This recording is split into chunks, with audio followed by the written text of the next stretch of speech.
What's up, beautiful people out in YouTube land? Appreciate you being here. I'm Ray. I'm from Alluring Serpents, and you are now tuned into my favorite reptile podcast. If you're returning, you already know. Much love. Appreciate you guys very much. There's no amount of words that I could say to show my appreciation for you guys. Between the DMs, the reshares, the donations, I honestly, I'm speechless, and I'm super grateful to you guys for everything that you do. And I just want you to know that it means a lot to me. And I hope that I'm doing a good job, and I hope that it's getting better and better as every episode passes. Hopefully, we have no disruptions today. I am hardwired. Shout out to Tony Thomas, uh, even though it has nothing to do with me being hardwired. But it's a dope name, so why not shout him out, right? What do we got going on here? If you are new here, this is a reptile podcast where we talk about good business practices and we bring successful breeders on here so that they could share with us, some of their habits and some of their ideas and mindsets behind making moves as a business owner in the reptile industry. Um, so if you are an aspiring business owner, or if you are a breeder that maybe wants to take things more seriously, this is definitely where you want to be. I got a new setup. I'm not sure how it's looking with the light and all angles and everything, but so far so good. So, like I said, if you're new here, we do a giveaway at the end of every show, and what we give away is one of these dope T-shirts. Check this out.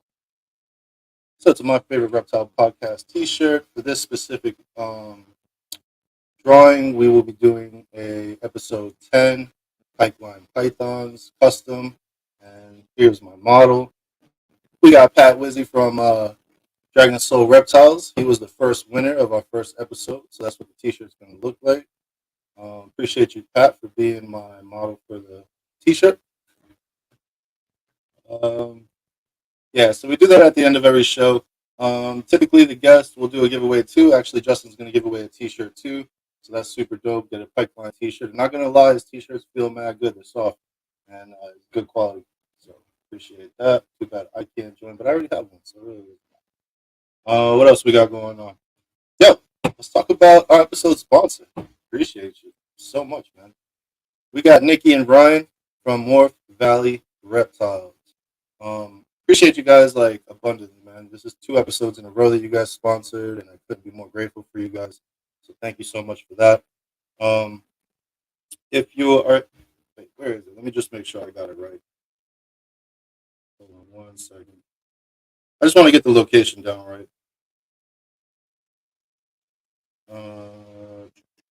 There we go. Okay, yeah. So if you're around Marble Falls, Texas, you can hit them up for live feeders or frozen thawed rodents, mice, and ASFs. And for the frozen, you can actually be anywhere in the country because they'll ship it to you. So that's super dope.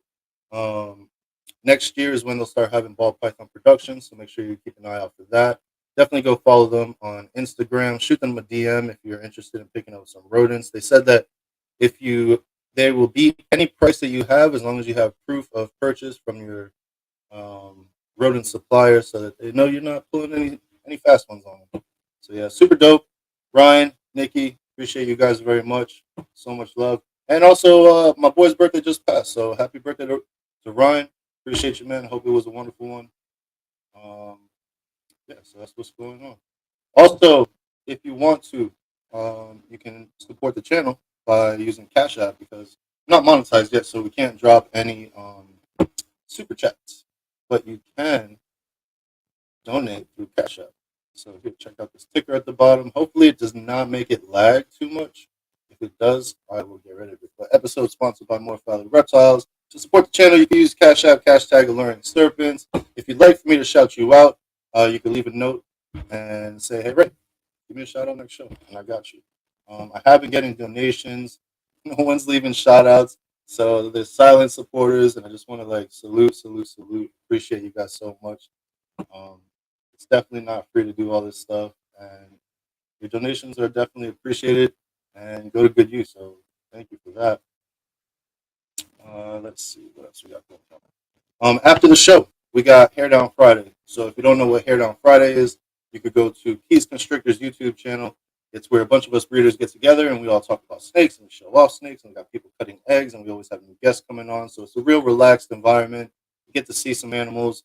You get to hear us talk about projects. Kind of like us chilling in the living room, just having a good time. And you definitely want to do that. So go over to Keys Constrictor's YouTube channel. Make sure you hit the sub button. Make sure you hit the like button. Make sure you hit the notification bell so you never miss a live. Because it's always more fun when you catch us live. Just being honest. Because then you can be involved in the chat and we pull up your comments and we talk stuff. So definitely dope. And go check that out. We already got a ton of comments in here. But real quick. So we got My Favorite Reptile podcast at 5, kind of like your Friday happy hour where we talk business. Then we have Hair Down Friday at 8:15, and we usually ride till about 1, 2 in the morning Eastern time. So definitely a more relaxed show. You could be cleaning your racks, you could be cleaning your rodents, you could be doing all kinds of stuff, just hanging out in the living room, having a beer, whatever it is. Definitely hang out with us on Friday nights, and on Saturdays you can check out Nikki T at 1 p.m. This weekend. She has Sean Bradley on, which is going to be a dope episode. So definitely want to tune into that and check that out. Then we got Wiz Constrictors YouTube channel, so go check that out. We do significant. We do Sophisticated Ignorance at 10 p.m. Eastern. Wiz and Joey D with a bunch of special guests that come on with them. It's always a great time, and you're definitely gonna enjoy yourself. Shout out to Wiz, man. Yo, just real shit. Like my dude is always giving out his flowers to everybody, and he said something awesome last episode where he was like, I don't want to tell people how amazing you were. God forbid something was to happen to you. I'd rather tell you personally, like, yo, that you're amazing. So I just, I love that, and that's just authenticity, and it's not about circle jerking or nothing like that. It's just about respect and acknowledgement and giving out those flowers to the people that you care about, and letting them know that hey, man, you're appreciated and your time is appreciated. So big salute to Wiz, man. Like you're something special, bro, and it's an honor to be your homie and your brother. And I love that you support and we support, and it's just a family, man, and we grow together. Also, go check out Wiz Tang Clan, which is a Patreon that Wiz got going on. He's definitely growing the community there. Speaking of communities, go check out Villarino Reptiles on Instagram. He has a subscription there, and he's building a huge community too. And it's just wonderful, man. Everybody that's in there, I know everybody that's in there, and it's just about helping each other and growing together. And Emilio is giving tons of advice and tons of knowledge and experience that he's had over the past like 15 years. Um, yeah, so go check out Wiz Tang on Patreon. Check out Sophisticated Ignorance at 10 p.m. Eastern tomorrow on YouTube, Wiz Constrictor's YouTube channel. Go check out Hair Down Friday. Go check out Nikki T, Lady Tiz Exotics. Go check out everybody, man. There's a bunch of people that I'm missing, but I don't want to take too long, which I feel like I already am. So we are going to get to the comments, shout out some people in the comments, and then get to the man of the hour, which is Justin from Pipeline. And if you don't know who Justin is from Pipeline, you're in for a treat because my dude is next level, like Einstein genius when it comes to these identifying morphs and doing good business and producing awesome animals. Like that's the good. This is the guy. This is the guy. And you're definitely going to enjoy the show. It's a ton of information and knowledge. So I'm excited to share Justin with you guys and showcase him and the way that he does things. So yeah, excited for that. All right, let's get into some comments real quick. I feel like I'm talking kind of fast. I feel like Pat's watching me and he's secretly rushing me to hurry up.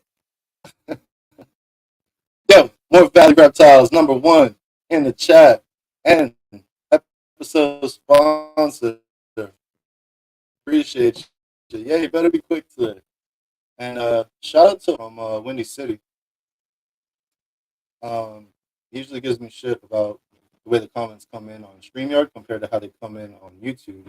So just for him, I got things set up a little differently. Hopefully it's not too laggy, and hopefully everything comes in smooth. But I'm doing my best, guys.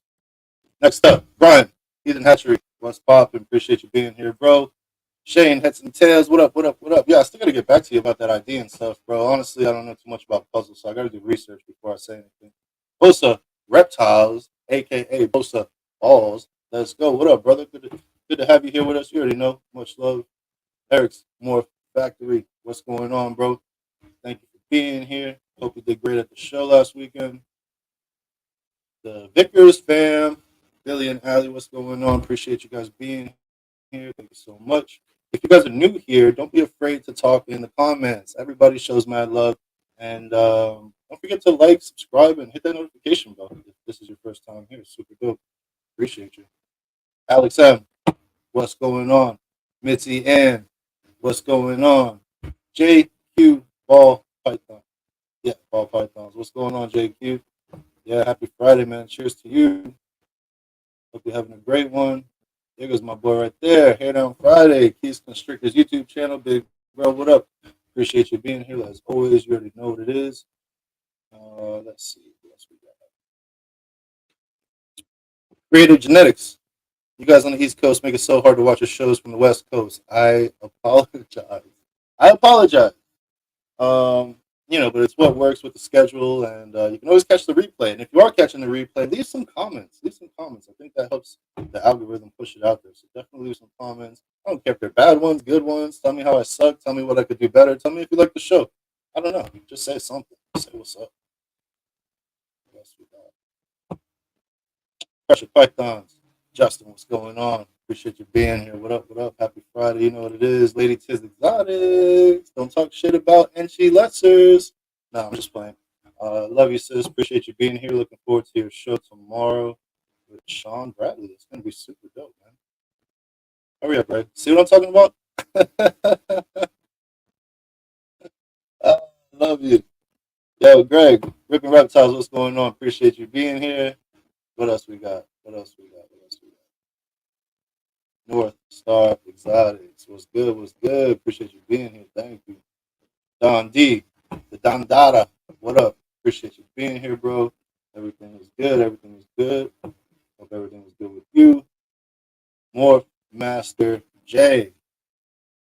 Big salute, bro. You already know, man. Yo, real shit. Appreciate you, bro. Thank you for being here. Morph Master J. Everybody loves your name, man. Morph Master J in the house. Flawless Exotic Creations. Will and Audra. What up, guys? What up? Appreciate you being here. Yes, sir. Yes, sir. How long has it been? 17 minutes. We're doing good, guys. We're doing good. Got a little funkiness going on here. Okay, we're back. Let's see. Anybody else new? Oh, what up, man? There goes my boy right there. Boz Exotic Reptiles. Jeremy, Jeannie. Love you guys. Appreciate you very much. Hope you have a great show this weekend in Orlando. So if you're going to the Orlando show in Florida, go check out Boz Exotic Reptiles. They got dope things.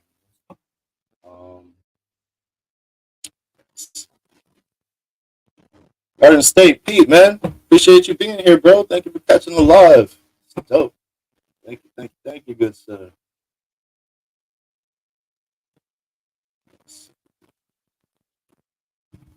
Got my go-go juice. Woo! Getting fired up. That's probably why I'm talking so fast. Starbucks double shot. Get you going.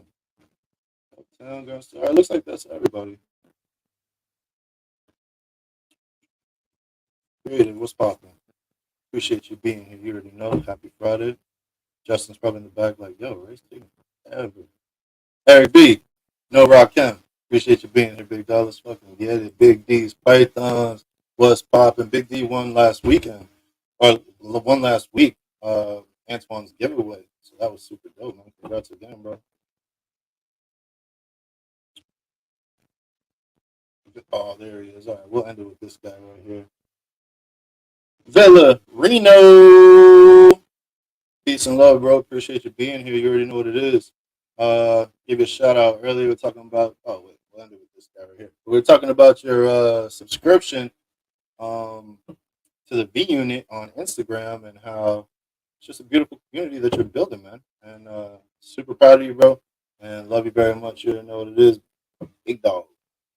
Juan Carlos. Appreciate you being here, bro. What up, beautiful people? I agree with you. What up, beautiful people? And we'll end it with this guy right here. Ancestral, Royal, Pythons, Big J. Peace and love to everybody. Oh yeah. Love that. Appreciate you being here, big dog. We are gonna run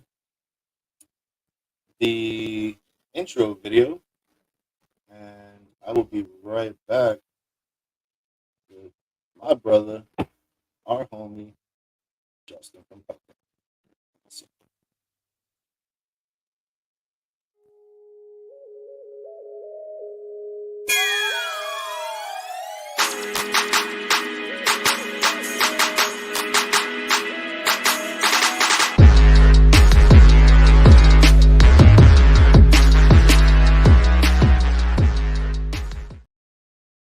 All right, all right, all right. You are now watching my favorite reptile podcast with Justin from Pipeline Pythons. What is up, Can brother? you? Not much. Can you hear me coming in?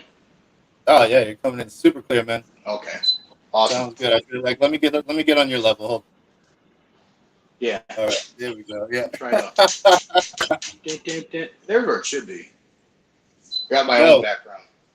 real quick, man. I just have to acknowledge the fucking craftsmanship of that enclosure. You built that yourself, right? That's yeah. That's a bunch of OCD and somewhat craftsmanship. More Yeah, yeah. OCD than craftsmanship. It's okay. Whatever gets the job done, right? Yep. Yeah, there goes your boy right there behind your left ear. White throat Oh, dude, monitor. he's nosy as hell. If we come in Yeah, this room, he'd be hiding. He'll come out. yeah, he's like, what's He's going either on, thinking bro? he's either coming out or I got something food for him to give. One of the two. Yeah. He's hoping probably Yeah, one more than the other. Projects. What's up, KG and D? Appreciate you guys being here. Big Dog Mike, Herp Collectors. Appreciate you being here. So yo, Justin, man, super excited to have you on here. See, Ray's special. I got a lot of people that usually reach out and they either I'm not. I don't know. I don't mess with them as much. I like to keep low key a little bit. You are low Either key. don't mess with them as much, or they don't get back on a date because I my work schedule. I'm like, hey, like let me know just what day, what time. I can't really just set it so. If you set a time and a date, like Ray's the only one that like pushed it hard. Ray's like, hey, pick one of these 2 days. What do you want? Yeah, Like a yeah. I month in let you know. advance. And push it Yeah, through. Like if I exactly. can plan ahead with work and animals and everything else, I can make it happen. Yeah, But for sure. So if you're out there, you're it's trying to almost get one of the Justin things you on got the to tell show, me. got to be ahead of time. Bomb Projects calls us his favorite two blades. Head of time and tell me like this day you can do it or you can't. If I can do it, I'll do it. Yeah. Yo, so excited to have you here, man. And like you said, you are low key, right? So, Yeah. why don't we start off with just introducing yourself and what species you primarily work with, and like geographically where you're located. Geographically, it kind of makes a little sense. My logo is Ohio, um, up near the water along the Pike line. Go figure. So that was like that. Like that's how it became a name. That became that. Like literally around where we're at, you're right by the Pike. So when usually Yeah. someone's asking where something's at, is it north or south of the Pike line? So it's always referred to. Never usually too much referred to as the Ohio Turnpike or whatnot. They always call it a pipeline. So I mean, it's literally about a quarter mile south of me, and majority of the time I just went pipeline. Like, well, what the hell? I just come right behind the pipeline, so on. I just called it. Yeah, It kind of actually, that's flew really and good. ran with it. That's really It was good. I like different. it. It's different. It kind of rolled off line. Sounded a little bit somewhat edgy. Most Yeah, people I like it. mix it up with pipeline. Is it pipeline? No, it's pike with a K. Kangaroo. Honestly, I tried wearing your shirt one day, but because I use a green screen, that green line right there was Yeah, the green line. You just would have had like a yeah, it's just border the line in background. it. You could have pulled it off. Yeah. So what? What's your like? What's your primary species? The primary species of like vast majority would be the ball pythons, of course. That one is mainly more the genetic side of it. I have other species that are more of like personal pleasure, and then another breeding program I'm trying to step into and dabble with, not trying to like make it as big as let's say the ball python collection or anything. Yeah. Keep it more on a smaller, concentrated scale of what I'm So working let's with. so let's hear it, man. You got ball Uh, pythons as the large scale breeding priority, and then what is it that you're dibble dabbling in that you're excited with about? the Leachianus geckos. Oh, dude, that's on So I the hit mean, list for me to get yeah, eventually. they're hopefully if I'm successful, I can maybe hook you up one day. Dude, that would be But it's super. all I love. I've been keeping them since the last Tinley and acquiring some. I'm I'm liking them a lot. Being able to like the care for them, the maintenance for them. Yeah, They're they're lower key than let's say the ball pythons or any other such species. I'm finding out. They're in the like a lot of times they'll step into a species that are like, oh, it's kind of like a mid mid advancement or mid grade like keeping and maintenance and all the way to a higher demanding keeping maintenance. My mind, I got to keep my mind going. yeah, If I slow down, that means I'm probably close to death. I've got to be going, going, going. yeah, yeah. If you guys know Justin on personal I level, like being behind. I like being behind the eight ball. I like the pressure. I like the yeah, rush. This got to dude, be you done. don't. This got to be done. You are never. Whenever I talk to you, you're never still, bro. It's always like, yeah, I've been going for like, I think one day Ray called me and it was like a little bit before I had or just had woken up and I was still getting around before the tires hit the ground. And that was probably about the slowest I'll be during the day. I think that's the slowest I've ever heard you. You were like, "Rah, rah, rah." Yeah, I think I just woke up a little bit ago, Ray. I woke up from a 2 hour nap after I 48 woke hours. up from a 2 hour nap. Let me get rolling here. Yeah, yeah, you're fucking awesome, man. You're definitely a hard worker, bro, and that's one of the reasons I wanted to bring you on here was so that you could really give people insight into the shit that you do, man. Because it's amazing how you manage a full time job and you have such a gigantic collection and you're breeding rodents. Like you're just fucking nonstop, man. And It's nonstop. If you like to sit around, kick back, TV, go a lot of places, I'm more like vast majority of the community where we're liking to keep to ourselves a lot of times, and I guess you want to call it hermit or introvert and everything. call I that just like, focus. Call that focus, Justin. yeah, it's focus. But like, I really don't. I like traveling. I like traveling with purpose though. But anymore with the collection, I'm afraid. I like OCD. ADHD and OCD can be to get the best of you psychologically. My collection, I leave it in charge to a 10-year-old kid. By far. You think I'm joking? I leave this No, whole no, no, collection. no, no. You're telling the truth, man. Salute to Yeah, little man. He yeah. puts in I work. leave this whole collection. He's got requirements of doing whether I'm gone the whole day, whether I'm gone 2, 3 days. I'm depending on a 10-year-old kid with basically OCD on this has to be this certain way. This has to be this certain way. Well, listen, man. Uh, If he could not ask for a better mentor, if this is yeah, what he wants to do, so we did tubs. Like I'll pay him to work stuff or whatnot. I'd still get like the kids wanting to earn money for like him. Legos, crazy about Legos. You got any work for me so I can get some more Legos? You got any work for me so I can get some video game or something? I tell him all the time. I was like, man, you don't need to be on that. Focus on something more to do with your yeah, hands in life than to play them video games and stuff. yeah. And And the thing is, your collection's so big, you got plenty for him to do. Just keep him oh yeah, busy. there's always something for him to do. Hey, go run through the rat house. Go fill all that you can reach on the feeders, which we got a step stool over there, so we tell him there's no reason you can't reach the top one. Yeah. Um, last weekend he cleaned 48 tubs. I leave them down there. They're soaking in the thing, so they're already pre-soaked for him like a day or two. And he's like, Yeah. "Well, how much will you give me or whatnot?" I was like, "I'll give you a quarter per tub. Let's see how many you get through." And I was like, "They got to be clean, man. If they're not clean, if I find one spot on it, I'm not paying you for that tub." Well, that's not kind of unfair because I cleaned it somewhat. I was like, "Man, they got to be clean or they're not clean. There's no half-ass in between." And I That do is that. Some people think it's like my sister, his mom thinks, well, that's a little rough on him. I was like, get him right now before he sets in his ways. It's listen. either Yeah, clean or it's not exactly. clean. Which You're one is building it?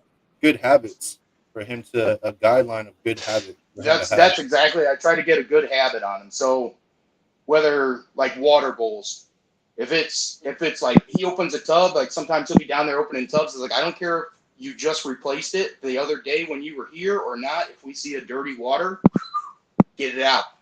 Yeah. So half the time he'll be afraid to open it or whatever. First thing I'll be hearing in the room, like he came in the room last weekend. I don't know if he could hear you guys, but he's like asking me, he's like, when were the waters last changed? I was like, they get changed twice a week, dude. I was like, about every 3 days the waters get He changed out, cares. and if they're dirty, they get changed. They get changed out of thing. So, dude, he's hesitant to open the water up. He's like, because he knows if he sees a dirty water, I'm gonna scold his ass to get a clean water in there. If they get the cocoa in there, because the brand I'm using now, it kind of, I don't know, it leaches out. You know what? I had one cocoa and it wouldn't leach out the red dye, and then the current company that I have in use, it leaches out kind of. Yeah. So anymore, I tell them if that water is like red or brown, whatever the hell color it is, get it out. I was like, unless you feel comfortable that you would drink it, then you can leave it in there. Yeah. Like, let me get in the Good way to hose, put it. clean bowl. So yeah, man, let's talk a little bit So about your beginning, I man. try to push a little bit on him. That way he's got good habits, as you say. That's a good terminology. Yeah, good habits, man. Good habits lead to successful adventures. You know what I mean? Healthy animals is Yep. top priority, obviously. And then after that, you know, it's you learn about the business and create good habits with that and all kinds of stuff. So, yeah, good habits at a young age is great for when he's older. So, talk to me a little bit about. Oh yeah. Tell the people like, what does it look like with Justin just getting into reptiles? How did that start? I did reptiles for a while. Usually, specifically the ball pythons. I've had other species, and I'll leave them unknown because at the current time, I'm not sure if they were legal or not. Um, so I don't want to indoctrinate myself on what I could have, should have, or not had been keeping. My phone keeps turning here, Yeah. Don't incriminate yourself. sagging on me. Okay, so let's talk But about your first so time getting into ball. I had, what is it? So you broke up on that Um. one. Oh, sorry, man. Can you hear me? Okay. Am I clear? No worries. Yeah, I can hear you. Okay. You were just faster than the internet. I just said,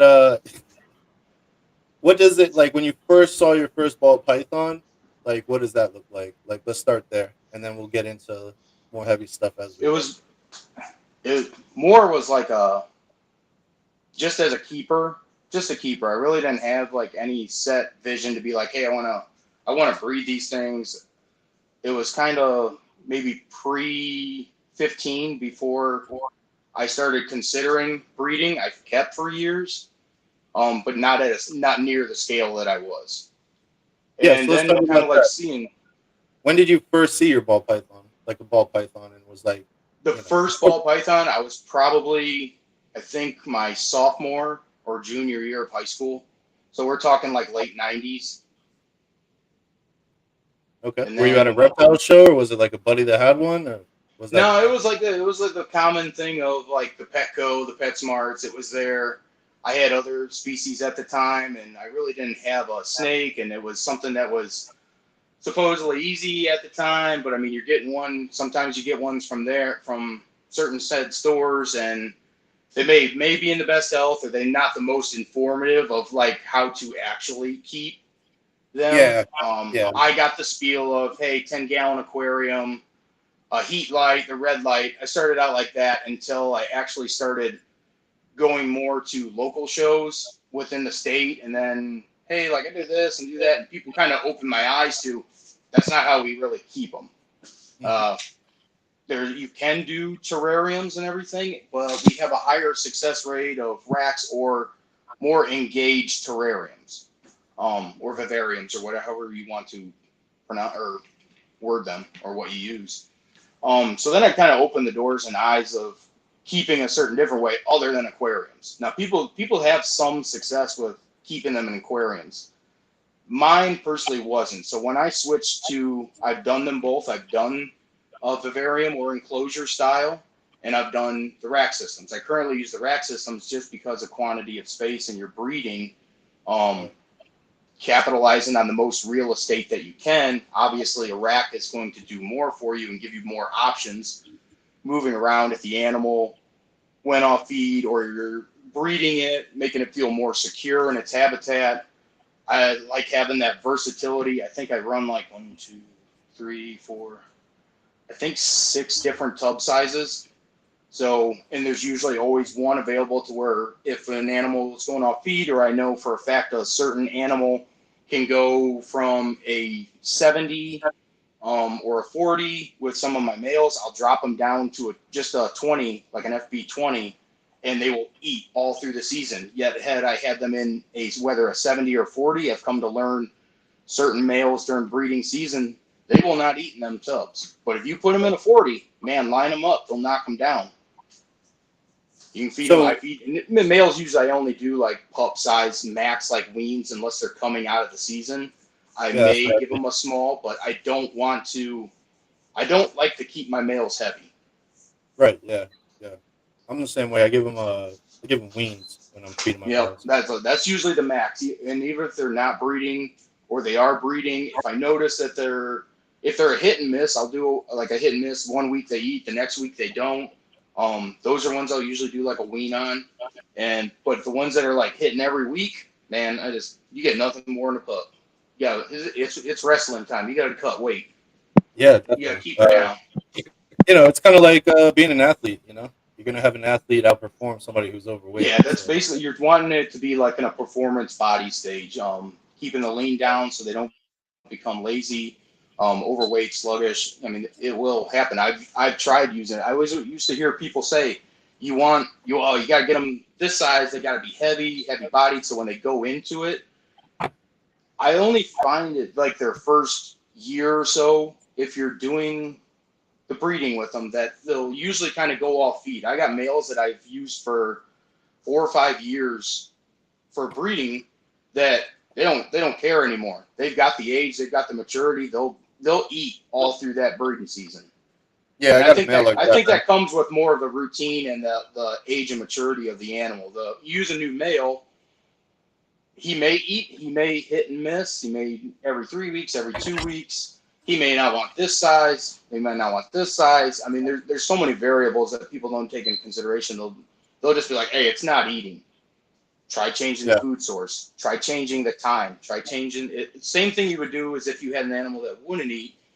Majority of the time they work, but usually that first year of breeding, they're just not. Some will. You'll get gracious if something will eat every week, or it'll eat every buy, or every 3 weeks, and you can continue to use that animal. I do that.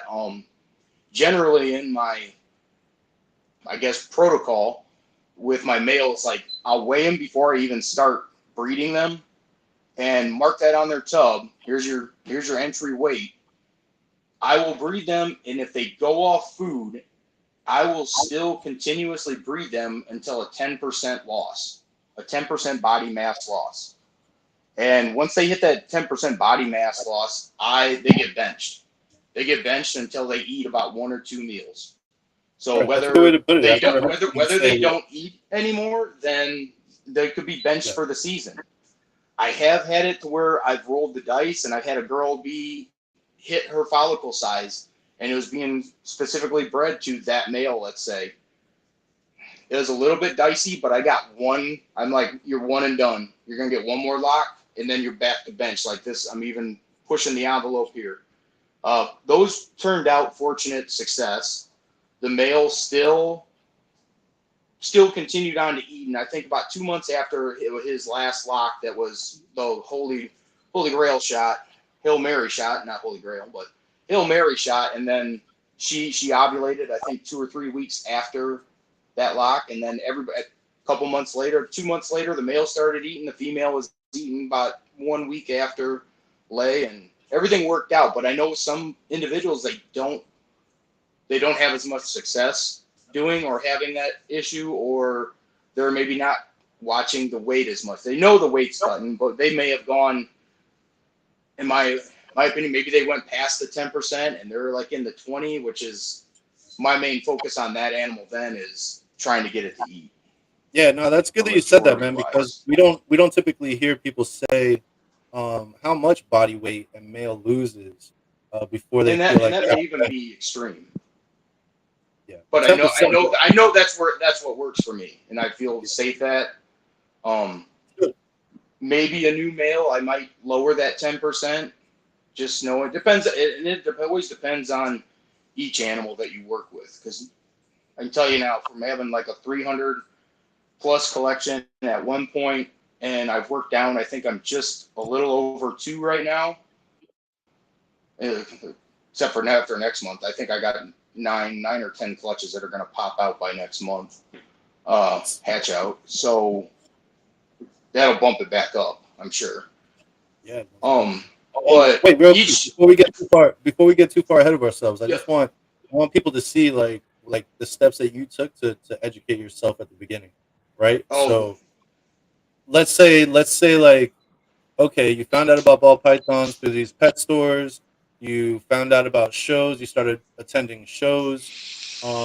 When you started really wanting to take it more like take it serious, and you were doing research, who were some of the ideal people that you learned from, whether it be in person or researching online? so I don't really, I was stepping into it and I really didn't know anything. So I guess the first thing I tried to understand for myself, it's kind of a situation like I rather not ask until I can know that I cannot figure it out myself. Okay. So YouTube, I've never really had a mentor. I've asked breeders a couple questions here and there. When I wasn't really finding an answer or a method that worked for me, Mhm. I would ask them then, but I never did a social media, I think, until like 20 or 19, 2020 or Okay. 2019. And that So was a situation to where, I who were mean, some of the people that yeah, who were some of the people that you started learning from online, like when you're doing your own research? Who did you man, whose content were you I attracted haven't to? watched them in a long time. I did a lot of Brian, Barcheck, um, a lot of Billy stuff. What else did we got? A lot of Justin stuff. I mean, those were ones that I really wasn't like using them to focus so much. Maybe if I was to use it to focus on learning, it may have been like Kabelka's gene kind of description videos Oh, that really the was more, what is it, Morphs 101 or whatever. yep, yep, Morphs 101. I mean, that would be about the most learning wise. I think I learned more from people's DIY stuff, like how they were doing, and then I would, if they would follow up on through it, I would watch. Man, I'm really bad with names, but those are like the big names, and I know there's a bunch of little names. Snake discovery stuff, I would watch some of that to see, and I wasn't always just focused. I would go down the rabbit hole. They'd be doing something other species, because sometimes you can learn little tidbits that they're not using for ball pythons, but they're using for another snake or another species that may have been like, hey, let me try this out on this. This is how they're maintaining heat. This is how they're maintaining humidity, room regulation. If you're doing it in a separate room, what the upsides and downsides of regulating a room completely as are to doing it in a room. This room used to be where the collection was, and then it outgrew. So I used to do a lot of saltwater stuff prior. I was mainly saltwater and corals and everything before Oh, okay, you're in the fish. diving into fish and saltwaters. Mainly, I kept fish. They had them in there because I already had an aquarium, but I was more so on corals, propagation, fragging, selling. That was literally what I probably started them at probably age 16, 17. I think it was maybe a few. I kept like a little bit prior to learning and going on little systems, and then Yeah. I started investing in corals and grow outs and tanks and my display tank. Um, and then I started like usually get like 4 to 8 foot water vats, Yeah. and trick them out to where the only purpose of that vat is to grow coral and propagate it. You do coral shows, and man, coral shows, that's a lot of under the table sales, if that's wording correctly and legal wise. So you grow a little bit, and that was literally kind of how what majority funded investment into ball pythons. Now I've Nice. also done that was a majority. Now there's other methods I've done. I've be flat out like I put a snake on a card before. I've done a small 401 loan to get the animals that I needed because they were certain. I only took that into consideration when they were very specific animals. Also using work bonuses towards them, but all in very specific animals where you knew that didn't come across the market very often. Whether it be the combo with a recessive or a double recessive or the recessive het or just the gene itself and the expression, because I was very particular on the look of the animal that I would acquire. There could be 10 of that expression on the market, but 9 of them just ain't doing it for me. And then that one, if that one was still let me ask you this, when man. I would acquire What? Hold on, I want to find out. I want to know what. Well, first, Bosa wants to know: did you watch Chris Hardwick? Don't lie. I was not a Chris Hardwick. I think maybe 2 videos, and I couldn't do it. Maybe 2 videos, and I was like, "There's got to be other ways to learn." So, all right, there you go. Sorry, Chris. Yeah. Theo, what were some combos that you kind of fell in love with when you first started? After you researched everything.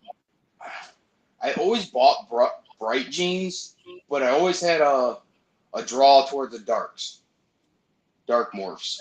Was there a specific I don't think I really got into. I haven't made it yet. What was it? I'm wanting to do blackhead trick with a spot nose and a clown. I'm trying to do that. I had interest in making that. But that was like at the beginning of your adventure. That was the combo that you wanted to try to do, or like what were the? No, that's something I have now. But over at the beginning, I would say it was my true investment jump into it, investment wise, was into like dreamsicles and clown pied wise. I was like, all right, let's do it at this scale. They were double recessives. I bought codoms with recessives and hets and such like that, and kind of widespread it and kept it more concentrated. Yeah. And also with the dreamsicle wise, and then I kind of the more and more I thought about it, how I could bring them together with like either the Holy Grail project. So really, I'm kind of working 1, 2, 3, kind of like a 5, 6, 7-ish combo project just by using 3 recessives and then intermingling them and trying to make the hets and this and that and cross reference while bringing the codoms in. So I mean, it's kind of an advancement of it. You said that you were just really a keeper at the beginning. Yeah. When did you decide that you wanted to take it more serious and maybe turn it into Pipeline Pythons, the business? Probably once I wanted to buy a double visual. That was when I contemplated with myself whether I should go into it in investment wise, because I figure in all, like investment wise, business wise, you can still get the animals that you want. You can still, so the keeper in me was still there, but I'm like, if I make this a business, I can keep the animals that I'm wanting to either buy or make and everything else, and it justifies making it a business. That's how I considered it in my head, and then more and more going down the rabbit hole, it's like you're full blown business. I mean, when I talked to my CPA, once I brought it to him, he like really kind of individually laughed at the fact of breeding and selling snakes. He was like one of the people where you'll talk to people and they're like, you do what? You sell what? So I brought it to him, and he's like, his words, I still remember him today, and I give him shit about it all the time. And he's like, all right, I'll look at bring your portfolio in. I'll look at it. If you think you can make a business out of this, or there's actually a market for it, I'll look it over. Let me see if this is even possible for you to do. It was 2 days later, and he gave the first words on the phone. I'm sorry. I did not know this was out there. I did some research on it even, and he goes, I will not take you as a client unless you go full LLC. He's like, I refuse to do you as a 1099. He's like, he goes, if you want me to do it, I'm more than happy to be your representative and your CPA. So, I mean, at that point, but I still give him that shit. I'll give him shit all the time. I was like, hey, remember that time you didn't think I could make this a business? Usually I'll be handing it and we'll be going over like the yearly numbers and everything. And I always remind him, remember you didn't think this could be a business? Yeah, that's funny, man. Did you have Because yeah. did you have business ownership experience prior to the snakes? The only thing that and it was selling, but it wasn't a 1099 and it wasn't an LLC when I was doing saltwater. So I would gift people things and they would gift me things back in paper form. Yeah. Yeah, in Um, paper. so yeah, I gave them a gift, they gave me a gift. So I mean, Yo, you can't turn in KG. gifts. You can't claim gifts. Yeah, real quick, man. KG wants to know if you've hit a Holy Grail yet. I haven't a Holy Grail. No, I haven't hit a Holy Grail, but I'm gonna try to hit the Holy Grail. I got I think 4 or 5 of them clutches are down the incubator, are going, and then I got 2 girls sitting sideline that are growing. So really, I'm either going to have 6 or 7 Holy Grail projects. One's kind of the other side's a 50%. So, and this is only her second clutch, so I'm going to try to prove that out. The first pairing she had, there was no way in hell she would have proved out the 50% on one of the recessives. So that really, and I used her a different way. One, because I didn't feel comfortable using the male for how much I was already using him, and it was better to try to shoot for a Grail combo to potentially use forward than try to hit a Holy Grail. And I've never had any of the animals tested. I was like, I didn't test any of them because whether visually the reason for keeping or breeding purposes, I'm still going to use that animal how I'm going to use it, regardless of what the tests show. I still have other options in my head how I could use that animal. Right, gotcha. But no, I have not made a Holy Grail, but I'm going to try to make the Holy Grail KG. Yeah. So, yo, did you run into any challenges that you could think of off the top of your head when you first started the business? Anything that Space. you could share with somebody that kind of wants to start? Maybe Uh, some winners. space. Probably. I mean, space was mine. Everything all started from like a single rack, and then deeper and deeper down the rabbit hole, more racks, more racks, more racks, more processing of like, hey, if I do this to this, I can create this. I didn't even focus on that. That was what really started opening my mind. Is everyone will focus on, let's say your double recessives. Everyone focuses on that, but they never. It seems like a lot of people don't think beyond the end of the chapter, end of the book. They're just focusing on that one single animal that they're trying to make. When I pair, in a lot of cases, I try to think that how I can use it about 3 different ways. So even if I don't hit this and I hit this, I produce this, let's say by chance. I can also use it this project and this project, whether it be the visual of whatever it is, being able to walk into another project and bring a co-dom with it, or incomplete dominant, more say. Um, Walking in that way and you figuring out ways to multi-use what you produce, whether it be a visual het or a double visual or with a new gene. Sometimes I've held back animals to roll the dice and see if their possible head on it. So I mean, reality, I should have probably had some animals tested, I guess, say. But at this point in time, I've already grown them up. They're either going to be, like, for instance, there's a couple animals that I'm going to use this fall to where I've already taken the time. I put in the effort to grow that animal up over the 2 to 3 year mark.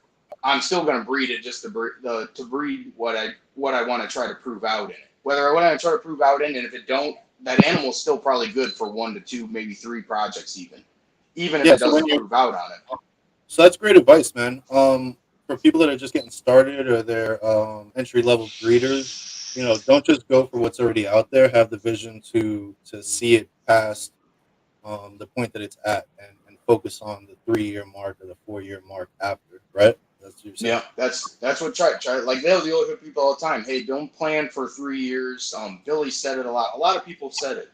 Don't plan for the 2 or 3 year to try to hit your combo. I try to look at it when I'm shooting stuff or mixing the hets with the visuals and everything and making my visual hets and such like that, bringing a gene in, even if I don't get lucky, even if it's a visual, that's still this visual with a het or a double visual without the codom. I usually keep a lot of females like that. But it'll get it's if you can't think of a way for it to step you forward, I would say probably to either put it on the market. Doesn't mean you have to sell it. I have a confusion clown on there right now that's pied. He's up there whether he moves or not. I mean, I've still already got 2, 3 different ways I'd like to take him and use him. Hmm. So it's situations, but you throw it out there because you may be able to use it, or that profit from your animal may be able to use it in a certain way. Like right now, the market changes. The market moves every couple of years or so, or even sometimes faster than within a year. And in a year or two, once that animal grows up, you might not be interested in going that way anymore, or you might find something out that would make you either hold back from doing such projects or taking them projects forward. So Yeah, that's where it comes in. I think you actually really want to do that project, whether or if you're just doing that project for the marketing. Because by the time you get to the market with the animal in your production, that market could be gone. It could be better. It could be worse. So it's always like part of the dice roll. It's like the stock market. Rowdy snakes are no different than the stock market. right. Yeah. So you could. So if someone is creating a combo right now and they have it for sale, um, if you're buying babies, by the time you're ready to start breeding, it could be 2, 3 years down the road, and the market for that specific product could be weighed down because people have already come out with so many more additions as Yeah. far as incomplete DOMs into that project. So, just be mindful of that when you're They getting they into could something. they could go up or they could go down. I've seen projects go both ways over the years. Right. Um, that's where when you'll hear a lot of breeders tell you to work with what you enjoy. Because if the market's there, the market's not there. If you enjoy working with that, that makes complete sense. Yep. If you truly like a project and you're really driven to drive that project, my personal opinion, like I was doing a lot of clown pied stuff. Now, 1 to 2 years ago, people would make stupid money offers for some of the animals I produced. Hmm. Some animals that where they reached out and contacted me and knew this, I would show them other animals that I don't show, and get made offers to where I felt stupid. Um, I had an individual on a high end animal that I've never shown before, a combo, and showed it to them when they were inquiring on other things. They made a very generous offer, and I told them no matter what, I could not take it. I couldn't take it. I thank you very much for the offer, but I can't accept it.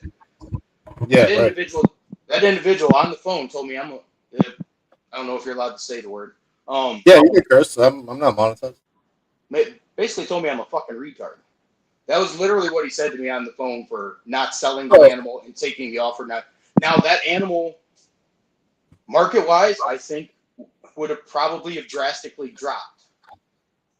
I know it's probably drastically dropped, but still, that animal meant something to me. That hey, this was like a milestone to hit this combo in this recessive combo. That's some of the like I'll put a lot of things if you go back through my things I'll usually put them as gold backs. Some of the things instead of holdbacks they're gold backs. Now put them on a shelf and set them. Some of them I show, some of them I don't show. yeah. Um, Well, just here's to the keep a thing little about bit, that is, and it's keeping something to yourself a little bit than to show everybody what you're doing. Somewhat, it's kind of like hold back so like nobody maybe goes that direction because you want to yeah, foresee that direction yourself as a personal project. And if you yeah, and show, that's what I was about to say was like he's calling you stupid for not selling it to him for the price that he's offering. But he's basically trying to do what you're doing, which is holding that animal back and then using it to produce amazing things. yeah, So he's mad at you for doing what he would want to do, well, right? basically more than likely what he would do. That Yeah, wasn't exactly. his choice of words, nor was it my choice of words what he had referred to as saying and whatnot. But Yeah, we call that haterade. He was drinking yeah, haterade. So yo, and let's you'd see, be man. surprised. Like I won't name drop, but you'd be surprised at who the names are. What year did you start taking it really serious as far as a business? What year was that? I don't Hard remember if you said. hardcore hardcore probably between 16 and 17, 2016 and 2017. That was Okay. where I was, okay, how are you going to do this? How are you going to fund it? That was where I wanted to step out of the coral and fish. It's a lot more work than, it's almost more of a labor of love.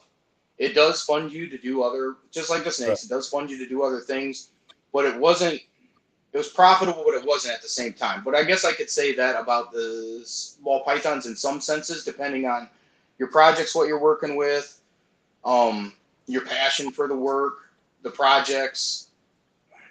It's more so that. So I started to basically liquidate all my corals, my stock tanks, my equipment. Yeah. Literally the only thing left, and I just tore down my last system, which was my display tank in the kitchen.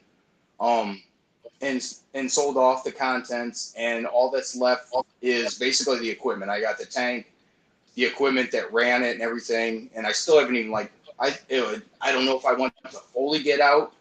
I may want it one day, but I still haven't listed that to sale. I'm not fully committed, but I am fully committed to 100% not focusing on anything else but my reptile collection. Yeah. Well, I know I've But I mean, spoke to that a few was people that selling all actually that started. stuff. That was my funding of it. So once I started Yeah. liquidating my grow out systems and all the coral, I literally took majority of that, all of that, not majority. But that mostly majority funded my investment animals probably within the first year. So your first year, you liquidated your saltwater, and then you started getting into reptiles. How many snakes did you have your first year? First year professional or first year No, keeping. your first year as a business. So 2016, 17. I didn't do LLC I think until 20, but once I started investment wise of I wasn't even at the caliber that I don't think it was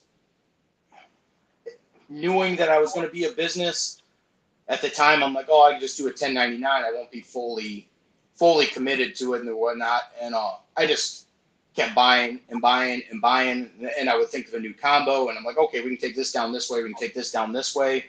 Those breed together. What's my worst case scenario if I breed them together? Assessing them, and what's your highest, what's your mid grade, what's your odds, basically. How many are you going to keep? There's so many variables once you start committing more and more into growing with your collection wise. Yeah, So before you I started think purchasing, go ahead. go ahead. I think once I hit like probably 100 animals, Yeah. um, I don't know if that was within the first. I believe it was within the first year, if not year and a half. I hit 100 animals. So I Okay. went from like currently keeping, and that's 100 animals on top of what I already currently had. Those were like investment animals. Those Okay. weren't local shows, somebody selling their lower end How stuff, many and animals one did you gene, have? How many animals did you have total after purchasing those 100 investment? Just rough somewhere in the, estimate. I think of maybe 130. Okay, nice. So you had and about then 30, and and then then you single yeah. genes. Yeah, I had about 20 or 30 probably. Just animals that I was keeping. I was buying what I liked, but then once I started switching more to business wise, that's Yeah. where I was like, okay, how can I use this and then move it forward? If it wasn't moving or going forward, or bringing a incomplete dominance gene into projects, or move it if it wouldn't move anything forward, it was on the to go list, eviction Yeah. notice. Yeah, you start evaluating your collection once you start taking it more serious and kind of get rid of Yeah, the dead weight project wise, not meant yeah. for that. Because I mean, you would look at, okay, like even if I bred this to this recessive or this double recessive or this gene combo with or without a recessive in it, or bringing anything more to that actual animal, if I bred it forward, that was assessing that would be where it'd be the very hard borderline of, do I need to keep this or do I not need to keep this? If this was a gene that I truly wanted to work forward, it stuck around.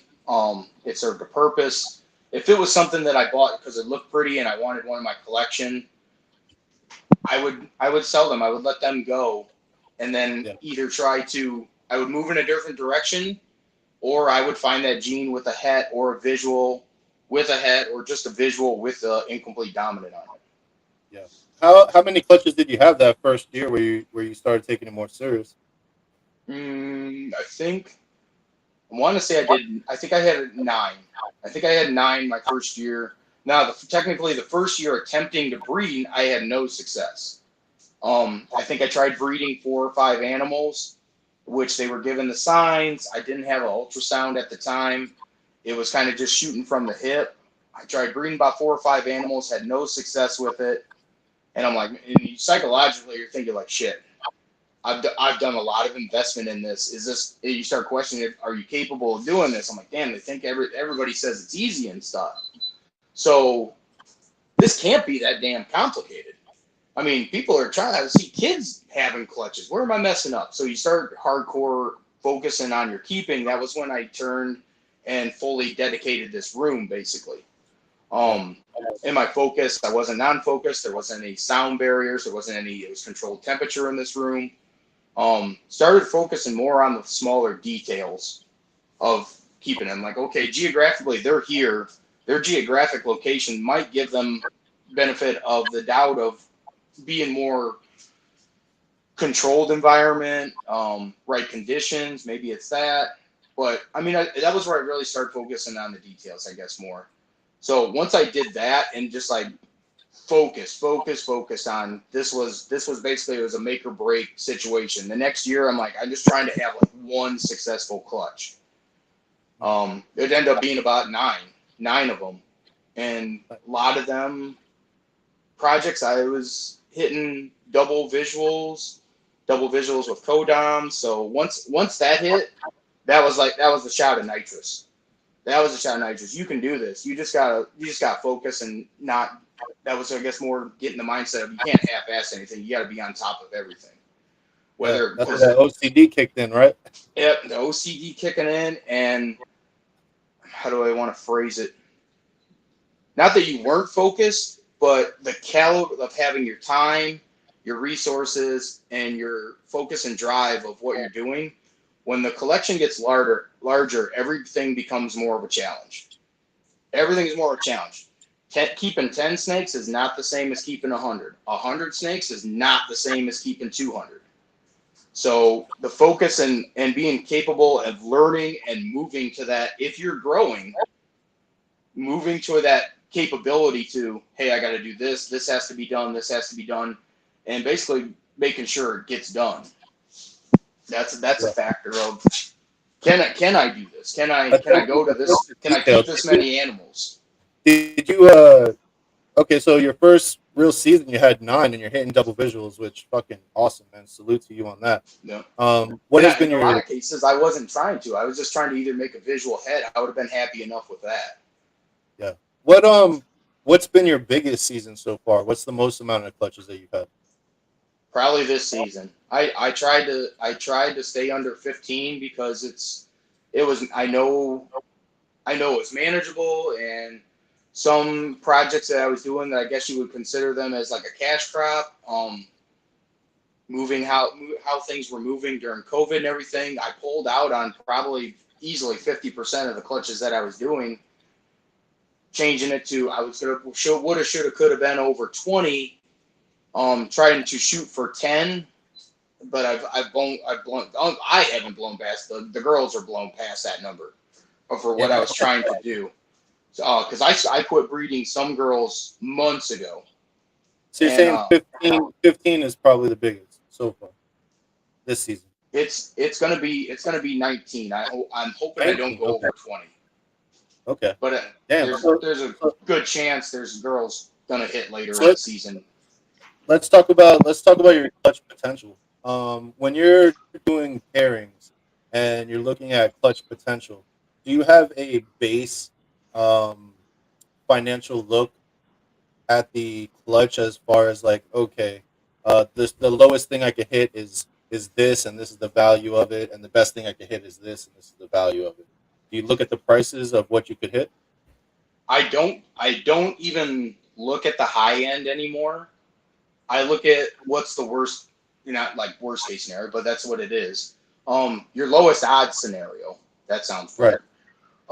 Your lowest odds scenario. So this is by far the lowest combo you can hit in the in the animal and the combination of what you're pairing.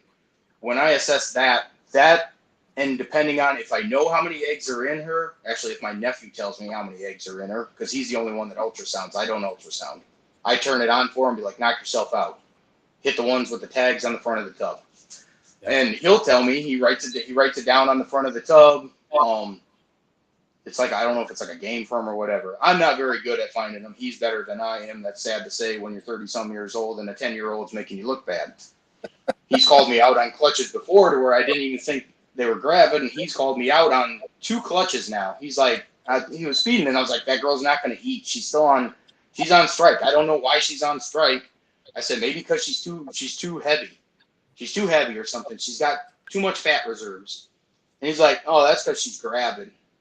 She got eggs. And I'm like, have you ultrasounded her? No, but I can tell looking at her. And I'm like, she is not gravid. I'm having an argument with a 10-year-old. She's not gravid, dude. Like, she hasn't eaten enough to be gravid. Well, how big is she? I don't know. You haven't ultrasounded her. So he goes and ultrasounds her, and I'll be damned. He's got 30-something millimeter follicles. And I'm like, well, shit, we're throwing the male back in there one time. And literally a week later, she ovulated. So through one Hail Mary. But had he not, like, called out or kind of assessed that animal may not have had a fully successful clutch, but all the eggs were good in that clutch. Damn, that's awesome. Shout out to little man. And I got figured out and like, oh, that animal, that probably explains like why the past 2 or 3 months she hasn't been eating. Yeah, definitely. And I have some females to where they'll eat all the way up till they ovulate.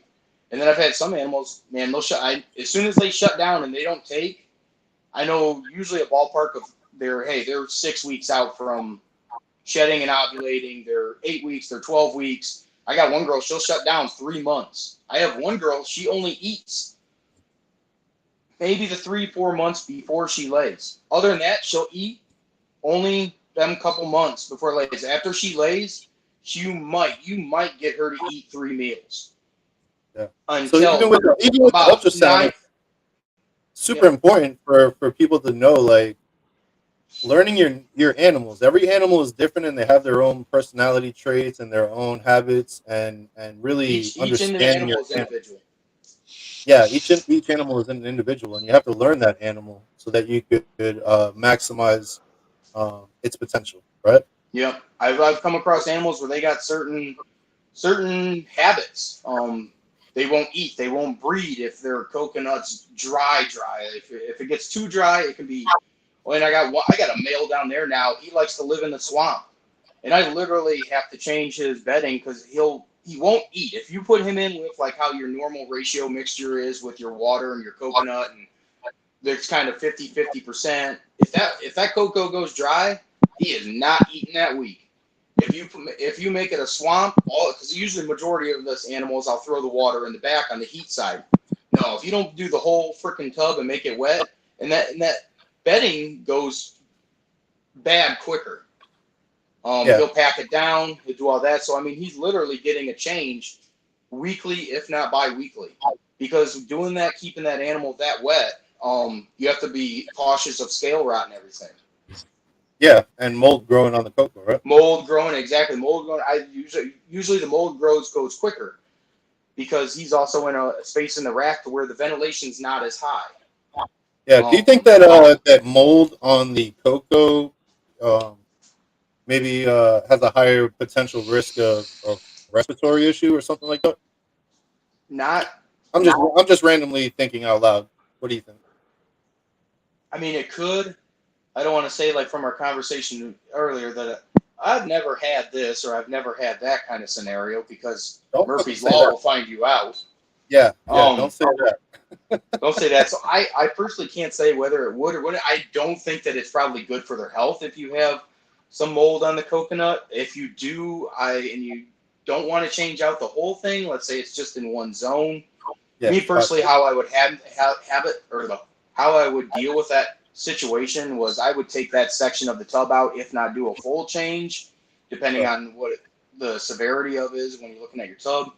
I run PVC, so the OCD kicks on in me. I will Clorox that whole top of that rack. Nice. That in the animal wasn't in that cell.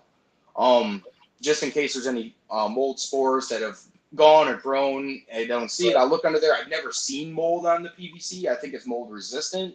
Well, I mean, at the But end of the day, you're being precautious and not even waiting to see if there is anything there. You're yeah, just getting to it, yeah, which is smart. Better just to the prevent than factor. to address. Yeah. Yeah. I don't know if it. I don't know Justin, if it even hold could on, or would, but yep. hold on No one worries. second. Hold on one second. No worries. Hi, can you for a second? Oh, hi, my okay, I was gonna this is say. my I was gonna granddaughter, say. everybody. Yeah. I was thinking, I was like, $20. It's his granddaughter. He's Yeah, stopping it's my everything. granddaughter. She's actually she's here only for a second. She's about to leave. Yeah, say hi. Oh, my baby. I love you. Oh, there you go. Hi. All right. She's about to leave, so I just want to give her a hug and a kiss real quick. I love you. Okay. All right. Hey, I'll see you later, okay? Bye. I'll see you Sunday. Bye. Okay. Sorry, big dog. No worries. All right. So, yo, you got, I just want to backpedal a little bit to you looking at your clutch potential financially. Do you have, like, you're working on higher end projects, right? So Yeah. do you have like a base almost where you're like, okay, like no matter what, my worst case scenario is at this price point? Do you do that? Or are you just like, No. okay, I breed what I want. okay, Um, you always breathe for I've something that you're trying to get. yeah, it's always like I've done a couple clutches, knowing that something is like in demand with animals that I have. So if I breed these two together, there's a demand for this animal. Okay, Um, whether they be high end, whether they be low end, whatever they are, I have done clutches like that to profit to move, and that profit from that clutches to move another project forward. okay, Um, yeah, that's that makes about the sense. So, most I've done. That was the reason why so I when you pulled out on a lot of pairings this year. Some of them were still what I wanted to, but I didn't want to have the financial burden of keeping them and then potentially sitting on some for the market wise because of the lower odds and your odds alone in fact everything in factor of hey, I might hit one, but I might also be male heavy on these non-visual with a gene. Maybe they might be classics. Then I got to sell them to Bosa, and he's going to take all of them. And that's it. So that's going to be my only buyer. yeah, I so just give them to Bosa. do you have any wholesale relationships for your byproduct that maybe is on the really lower end stuff? I I shouldn't, but usually I put them up on market, and I just anybody that inquires on like my low end stuff. I've had many people that just want pet quality. Yeah. And I'm usually very lenient with them on price wise. I've had handfuls of people to where they were wanting certain animals, and they're legitimately, I mean, because majority of us that when we're selling to somebody, we do a background check on you. If you don't think we all don't do it or do it, I'm one. I'll do a background check on you. I want to know where it's going, what's your care level, because I don't want to like, hey, I sold it to this person. I wonder how they're doing, and I go and check on them in social media, and it's a shit-filled tub with fucking black water all the way to the bottom of the bowl, and thinking like, damn, Okay. I sold that. I feel sorry for that animal that I sold that now. So So I'll vet them. when you're analyzing the Uh, market, what up? Um, yeah, I guess I mean I kind of cracked a little bit. But when you're analyzing the market for what's in demand, what is that? What are some of the steps that you go through to kind of analyze what the market is looking like? So that way, people that are trying to figure things out, they could get kind of a glimpse of your process of doing that. So what somewhat defines me on like how I process them. Everyone goes and looks at the market. They look at how many is available, whether or not it's been on market, whether or not it is on market, whether or not it's sold on market, how many have sold, how fast did they move, when were they produced, how fast did it move, how long was it sitting on the market. Let's see. That's one aspect that I look at it as. what's selling more? Are clowns moving more? Are these moving more? Is it moving with this gene or without gene more so than others?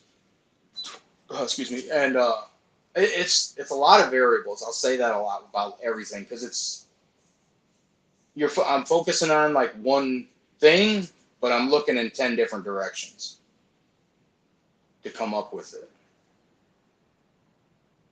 Freeze on me?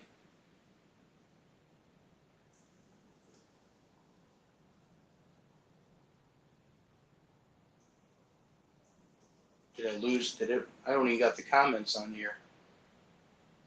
Did I lose Ray?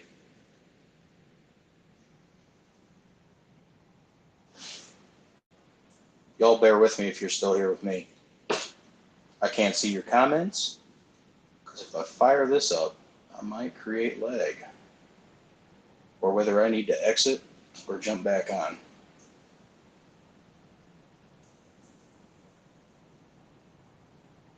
If I could see y'all's comments, I'd be replying to them if I could see them, but I might see them here in a second.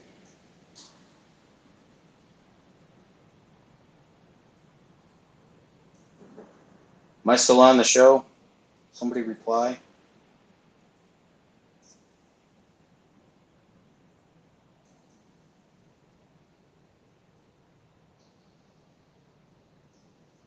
Ray, if I'm still on here, you need me to jump out or jump back in, just call the phone.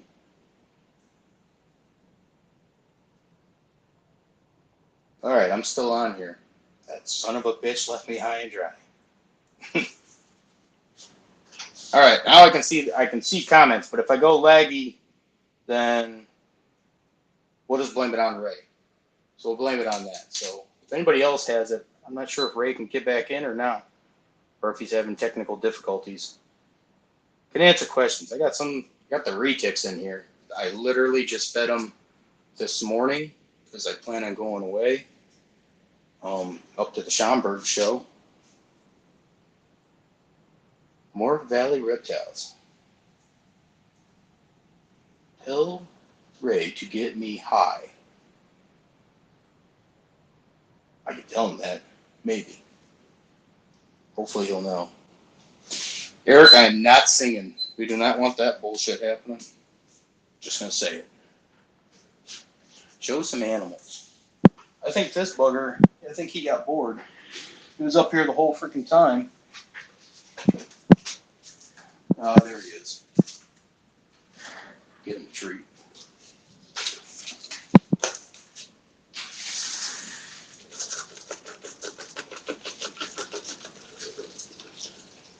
Oh, you're over here.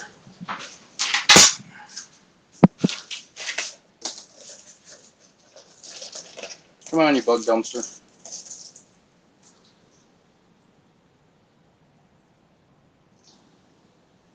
Yeah, I got food. I got food and I got tricks.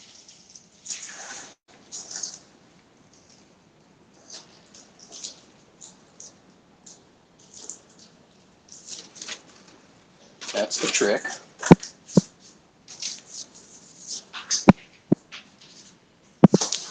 And he drops your food. What do I do with it? Now let's not create a disaster. Dude, what the fuck?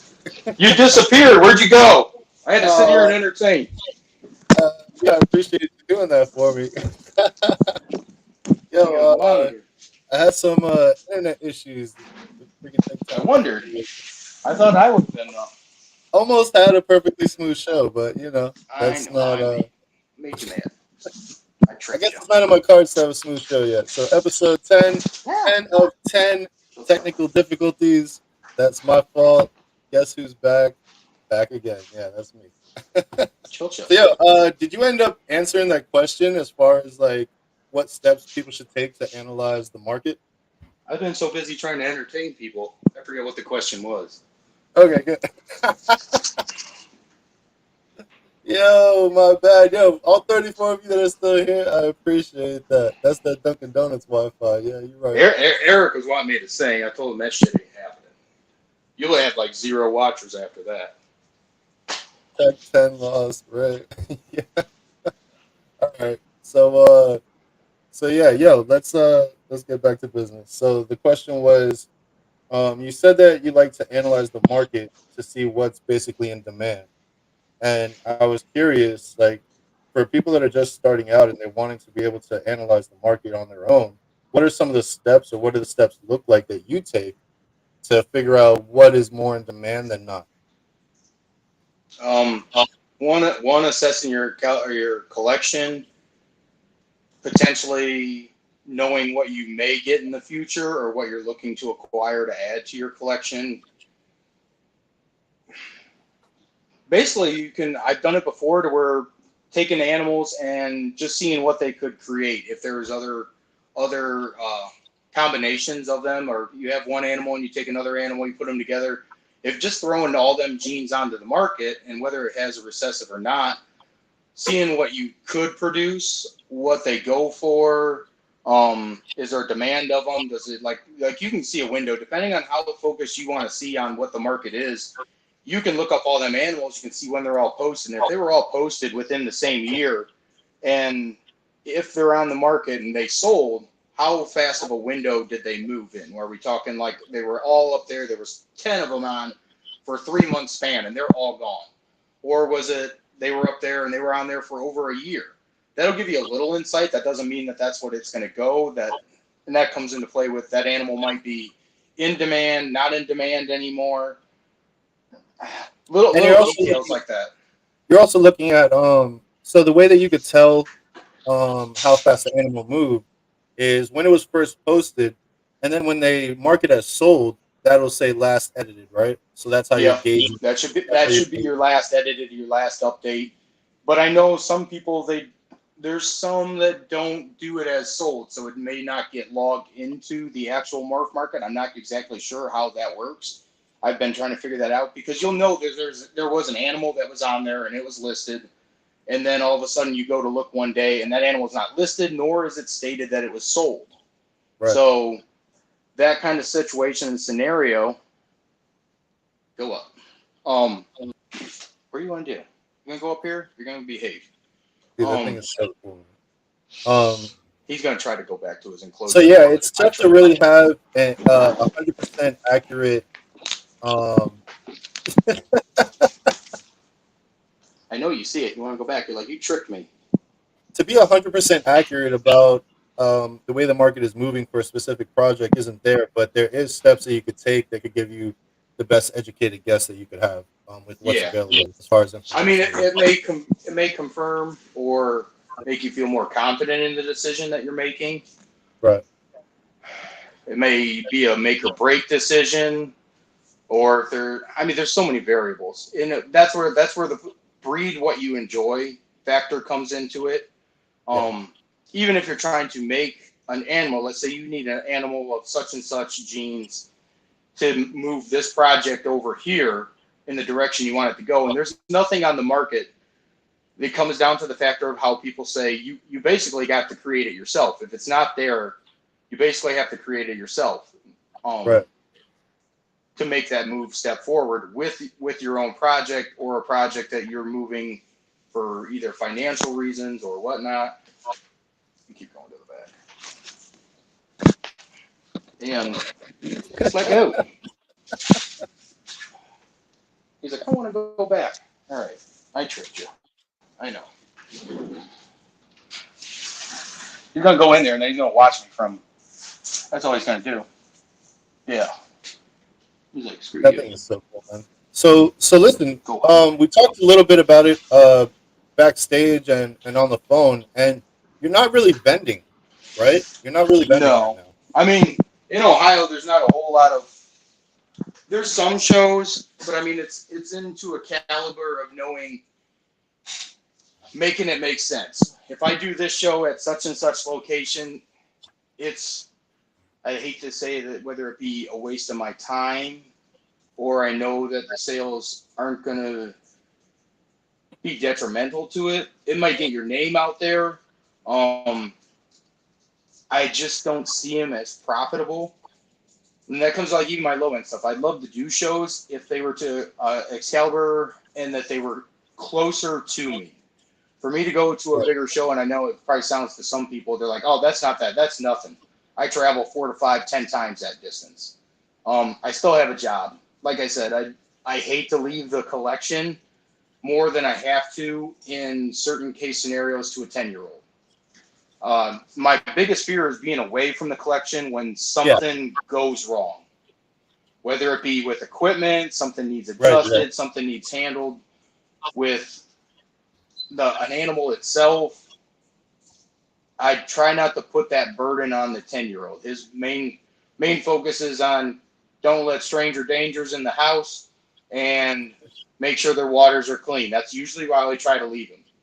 Yeah. Just make sure they got So, water. If you hear an alarm, worst case scenario, unplug the heater. so if your focus is not so much shows, how do you get the majority of your sales? Is that through A lot. Instagram? Is it just straight through MorphMarket inquiries? Source wise, it's through MorphMarket and Instagram. Um, Things I've listed, that's where I get the people kind of reaching out and inquiring about either such said animal or, hey, what else do you have available? That's usually the number one question I get. Yeah. And sometimes I have people like, I don't know who they are. I'm literally trying to like look them up on Facebook or whatever because they either don't follow me, they're on social media, and trying to answer their questions, trying to figure out who they are as a keeper. Yeah.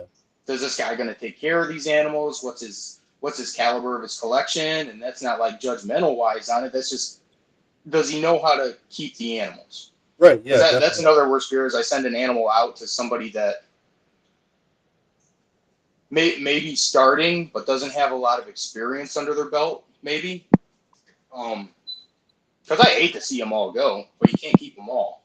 Yeah. I can't keep So them you all. have to keep that in mind. You got to keep in mind of So you it's find not that you're possible to keep you all these find you're creatures. you find that you're consistent with maybe posting clutches that you hatch out, projects that you're working on. Are you on social media letting people see what's coming down the pipeline or the pipeline? The pipeline. Yeah. I've tried to keep on it. I've been busy the past couple of weeks, and every couple of days I'm maybe like doing something. I was like, man, I have not posted on Instagram, and it relays to my Facebook. So if you're trying to reach me on Facebook, I think I'm in like so many groups. That's majority all I do is that I'm in ball pythons, I'm in monitors, I'm in Leachianas, I'm in some retic groups. Literally, I use that as like an information source because a lot of times on the Facebook, it's more toxicity than it is positivity or learning experiences. Yeah. So, That, not that I'm drawn to the negativity of a lot of cases or the trolling or the knee kicking on there, but someone may show something. You'll learn with combos. You learn with, hey, they've tried this scenario and this scenario did work with them, didn't work with them. There's a whole bunch of scenarios that you can learn for it and not be interactive with it. I'm terrible at it. Like I think this morning when I was doing Rat House and uh, the I got on Facebook. I think I had a couple messages sent to me from people inquiring, which goes automatically to Messenger. And I'm like, well, let's see what this is. I know they came from Facebook going to Messenger, yeah. so let's see what's said or what's asked or what they're inquiring on.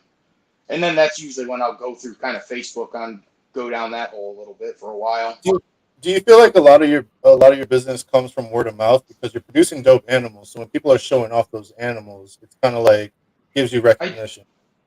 I don't I don't think so much that way because I'll ask them. I was like, hey, did you come across me on Facebook? Did you come across me on Instagram? Mhm. Did you come across on the Hair Down Fridays for when I'm on there every now and then?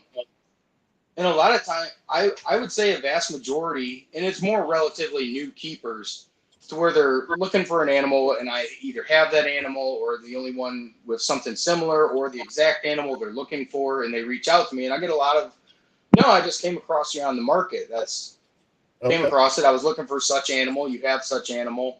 Um, I've even had to. I usually try not to gouge on prices, which really posting some of the clown pied stuff that was kind of more of an opener because there's a lot of throat cutting with that project right now. A lot of people are just dice in prices. So me, I tried to stay on the more relevant low end of them, especially if it's not on something that I'm looking to acquire or keep or acquire to move something forward. So I try to be lenient and keep it more on the bottom end of the market. If these five guys got it at this price and the price ranges from here to here, Mhm. I'm trying to stay on the floor price. I'm not trying to keep it. I'm not trying to capitalize on it. It's what it is, what it is. And in a lot of some cases, people will reach out as long as they're not the 50 percenters. Hey, I'll give you half off and free shipping kind of situation. If they make me a offer, usually majority I'll take them on it. And if I don't take it on them, it's usually because I think that animal's worth either agreed upon such and such price or its list price. But people can probably think I'm like a dickhead, but I'm already at the low end of the market, and I've already given you this offer even more. Let's say I'm just Right. not meeting your 50% Yeah. off. And also, like you said before, to circle back to what you said about being focused on projects that are in demand, it kind of makes it easier for you to release animals because that's what people are looking for, right? Yeah. I Yeah. mean, I like on my stuff that would probably, I would guess, like on some of the lower end stuff that probably where most would take to a show and sell as pets and all that. That I will say, I think I have good success with releasing them on market, but I'm also lenient with the customer. So if let's per se a GHI het clown male, I think they're like 1 to 150 on the market now, and I'll do like 150 shipped. Right. And I know that animal is not anything that's going to move me forward. So your market perspective changes with the customer clientele. They're people looking to invest. They're either looking for a pet quality. They like the way that one looks. That's where I become more forgiving of it. Like I've had individuals like, hey, you got it listed for this. Could you do this price? And I'm like, listen, I'll do that price, but I personally drive over an hour away to drop every animal off. No animal gets on a truck from me to the airport. It's never the only truck it's ever been is the one I'm driving. Nice. So, and if I know I have an animal going out that week or the next week or in 2 weeks, because I've had people reach out and they're like, hey, I want the animal, I'll buy the animal, I'll pay for the animal, but I can't get it till then. Whether it be because they're dialing in their rack, they're moving things around. I try not to ask any questions on what or why. I just, okay, I mean, we can do it on such and such date. Most I think I've ever had is, hey, can you wait 2 weeks? And the individual even let me know. He's like, I'm waiting on a larger thermostat so I can run all my racks off of one thermostat. So I don't have the thermostat hooked up to the said rack that this is going to go in. It's brand new. I don't have a problem holding them for them Yeah. I like for what you that time said. period. I like what you said. Where you'll do an animal that's 150 and you'll do free shipping or something like that. Matt from American Made Exotic said something similar on his show with me, where he was like, you can't be out here trying to milk every Yeah, dollar out of every yeah. animal. It just That doesn't work that that that way. animal might not make you a profit, but me and my mindset. I'm still not wanting to throw that animal away. I rather go if I know these people and they're not know them, but if they're telling me, yeah, I have this, I have a couple ball pythons, I really like I mean, not to have everybody set me up and try to come at a $5,000 animal, be like, I really like that one. Can you do this on price? I may be able to, I may not be able to. I know I have some animals that I am consignment sailing for one of my individual friends that had stepped out of the thing. But usually them pet caliber, especially the males, pet caliber with whether they be het, not het, with a co-dom, those are the ones I'll be really lenient with. Yeah, Just to basically find them a good home, whether it be pet or the individual going to breed that, because yeah, they're at a entry different level level of breeder. entry. Yep, they're at a different level of keeping or potentially breeding. I more or less move them animals just as long as basically it comes down to it. I've told one individual because they kept kicking around. It's like, listen, I got $40 every time I go to the airport and fuel. Now LLC, that's still write off everything. The Yeah, shipping's a write off, but that's still money up front. If you guys can hear my dog, he's pissed off because I'm not letting him in this room. He'll be Yeah, it's moaning all. and crying. I promise you, he's not being beat. Oh, He's yeah. out there whining. So yeah, Um, let's switch gears a little bit. Let's talk about your collection a little bit. How many recessive projects do you have? 1, 2, 3, 4, 5, 6, 7. I think 7, maybe 8, 7 or 8. So you got 8 recessive Now, projects, and you have just over 200 animals. hmm Just to give perspective, they're as to just what you're doing. they're a little bit, and I would say, let's see, 1, 2, 3. 3 of them I'm not. Well, I am breeding 2 of them, but 3 of them they're just kind of like the starting stages. I'm still Yeah, growing them up. what They're are you they're talking probably about? a year or 2 away from breeding. What three recessives are you talking about? I have the black lace. Majority of my hypo I did produce with a DG hypo in my quad hets. Um, but majority of my other hypo stuff that's grow ups, and I think all of them are female. And female with a head or without a head or with a visual with a codom. But they're basically just set on, and especially now, like I just kind of set them on the back burner. I'm just keeping them, maintaining the grow out, contemplating which way I want to take them because I know I still have time to do so, and what I reach along the way, going in that direction of having them grow up. That might I may think I want to take this male to this female because she's still growing up, but by the time I get there, that's where the market may change. My idea may change. I may hit an animal that I could do a 180 with and scratch that what I thought before. Now I'm going to go this direction. Yeah. What is what's the potential first quad visual that you could hit? Potential on the highest odds. Well, no, just like Pass your first shot at quads. What would be your first shot? Like what would be the first quad that you could hit? time wise. Yeah, time wise. Time wise, I mean, I hit in my quad clutch that I'm co-owner with. We hit high on male ratio. I believe it's a 5 male to 3 female ratio, and I still have to put like we have to decide which males we're keeping on that. But I mean, you're looking at that just hatched this year, so you're looking at I would say probably even if they went crazy, which they're dumpsters for eaters right now. Um, you're looking at if everything went right and they grew and they got to a respectable size and maturity, I have done some animals at 16 to 18 months of age. Okay. But those are extremely rare. Majority of the times they're not sexually mature enough.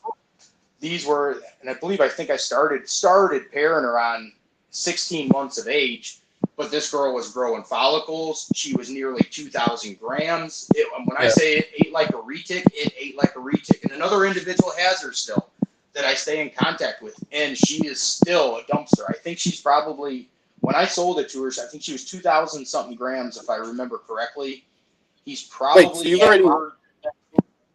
wait, What's so that? you already hit a quad? No, I'm talking about. I sidetracked and went off another thing. Okay. Just talking in relevance. If everything went to correctly with these quads, if these quads did the same thing as this other animal did to me, capability wise, 2 years I could have less than 2 years I could have a shot at quad. Do a What quad to would be the quad pairing. genetics? What would be the What's that? genetics? What would be the quad Past genetics? pastel, yellow belly, leopard, chocolate. Pastel. I think it was 5, and potentially blade in there. And Blade. that would become a sneaker because the male that I've used I've never hit a super or never hit or he's been paired to another animal with that in it. What is the four recessives?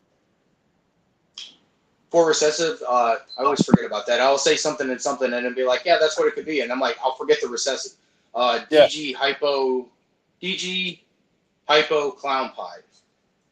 DG Hypo, Clown Pied, Pastel, Chocolate, Blade, So we Leopard. have one of the males was the all gene banger.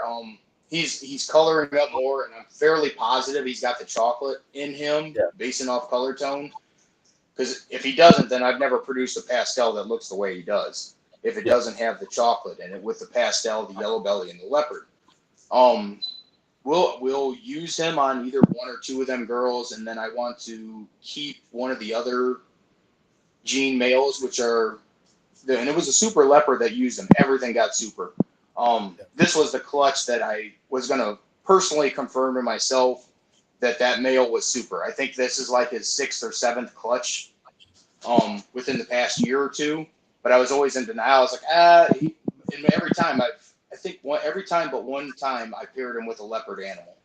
But I was still in denial. I was like, oh, there's still a chance he could have hit this. There's still a chance he could have hit this. Um, it could have hit all of them. It could have hit all. This is like number 6 or 7 clutch where everything he's produced has been bare minimum leopard. So Okay. I'm assured myself that he's super leopard. Nothing wrong with I that, mean, man. the I only thing freaking more love I could leopard. do is take it. Yeah. The only thing more Yeah. I could do is take him to a bare classic, a Yeah. classic head classic, and if everything comes out leopard, that's my 100%. Otherwise, I'm 99.9999% sure he's super leopard. That's still a good percentage there. So, what do you attribute your success to? Drive and uh, resistance to failure.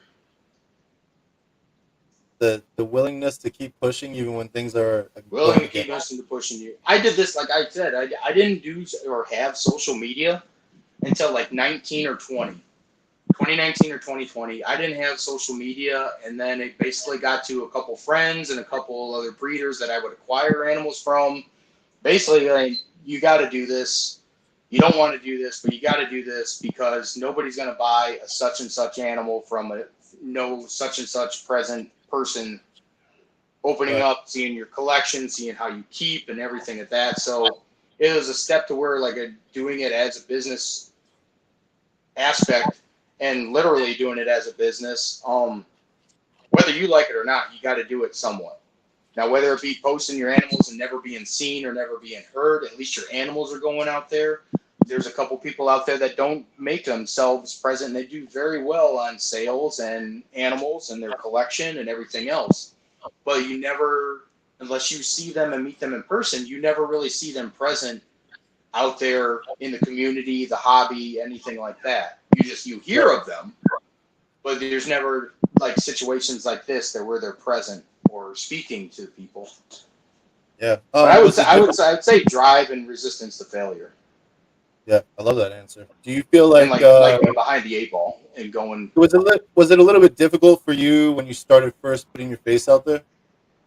Oh yeah, extremely, because I don't like the majority of the time. I'm nice as hell, but like if I don't like to interact with people if I don't fucking have to. But now anymore, you guys put me on this stuff, like I won't shut up. Now y'all gotta listen. You wanted the beast out of the box, it's out now. I'll Yeah, I rattle fucking your love it, ear man. off. Listen, thank you for putting yourself out there because I wouldn't know you the way I know you if you didn't. So I'm I grateful. mean, I Uh, can't countless times of going to Tinley and not. I would go there. I'd pick stuff up. I'd make my rounds a couple times. yeah, Not really speak to like one person too much, and maybe if I was buying off them or people that I had bought through in the past. I mean, I was really low key. I wasn't like Terrence's show and everybody on with the hair down. Like I cannot say that that show and doing that brought me out of my shell. yeah. Well, shout So out to like you. compliments to Terrence and all that from when we started that show. Um, that's probably you could probably go back there. I'm probably like, hey guys, how you doing? Now it's like, let me tell you about this shit.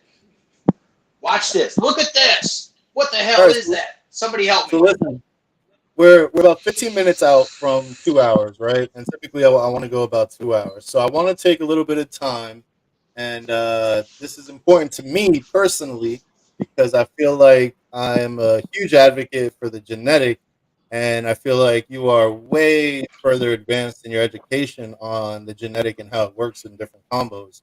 Can you please speak on some of the characteristics of the blade gene so that we can um, help people expand their knowledge base on the genetic? So like, We what are talk about some? this a lot. Yeah, you and I talk about this a lot, Yeah, but we talk about this a I want lot. people to hear. There's I want people to there's hear it from different you aspects because on people's. let's talk about. Hold on, let's talk about different types of blade real quick. So there's different I'm variants. I think there's different lines of blade. In doing so, overbreeding of different expressions that seem to pass back on. Go back and hide. Um, there's different expressions. I refer to them now as high line and low line. Now, it's not a negative to a positive on which line is which. It's all personal preference. But I think there are different lines, and people say, "Oh, it's a lineage thing." I don't think it's a lineage thing because you can make a super. If it was lineage, you wouldn't be able to make a super. There's actually a morph there. That there's not, how many people I've heard preach, "Oh, it's not a gene, it's a lineage." So If, if it's if it's a lineage, explain the difference between a higher line and a lower line. What are people looking for? a lower line, you get different expressions in head stamps, but I'm really still trying to decipher if that is stuck to the lineage of one over the other. Because when I do, or if it's just in general, it's just a polymorphism of the gene itself. You'll have ones that do forks on the heads. Their dots may be above the eyes, maybe larger, smaller. You can have the same combo as a leopard clown, and then you do a leopard clown blade in some scenarios. Them spots can be smaller, they can be bigger above the eyes. Some I've seen it to where adding a gene or not adding a gene, it can wash that out completely by adding a certain gene in the combo. And it's all combination. It's also trying to figure out with some. I have a lot of people that do genes that I haven't messed with, and they've reached out like, "Hey, do you think this has blade in it?" It has. And the biggest thing I can help with then, if I'm not working that gene then and there, is if you're using a visual, um, whether it be clown, lavender, pie. That's what I can really say that where I know more than what a majority look at, and that's because So, that's finding out and through trial and error and actually having the results in front of you of, yeah, this is a super blade. so let's There's so no let's denial. let's talk about the blade gene and clown because typically they're damn near connected, right? So it's kind of like how Mm-hmm. leopard was with pied back in the day. So Yep, the majority it of people hides that in have it. clown have blade. So what are some characteristics that you could look at a clown and say, hey, this has blade in it? I know that we talked about the dots above the eyes. Yeah, you'll be You have a brought to my certain expression. attention kind of like that crown that they get at the back of the head, Yeah, they'll kind of right? get like a 2 point pitchfork kind of look on coming around their eyes. Their dorsal will kind of do like a, I always refer to it as like a 1990s tribal tattoo. if Yep, you if you're from that era of time when people would get tattoos, it just everybody was getting tribal tattoos and that. yep. Guilty.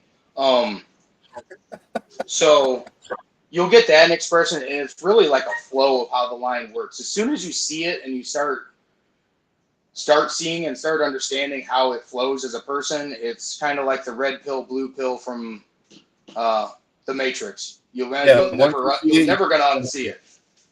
Once you see Yeah, it and once you can read it, you can never unsee it. Now, like I for the life of me cannot read yellow belly in a majority of cases. It has to be flat out smacking me in the face for me yeah. to read yellow belly, or I have to have different expressions for comparison. With blade, it's not so much unless it's a new combo and I'm not working with it and I don't have it in front of me. That's where I always come back to, what do the parents look like? Can I read it in them?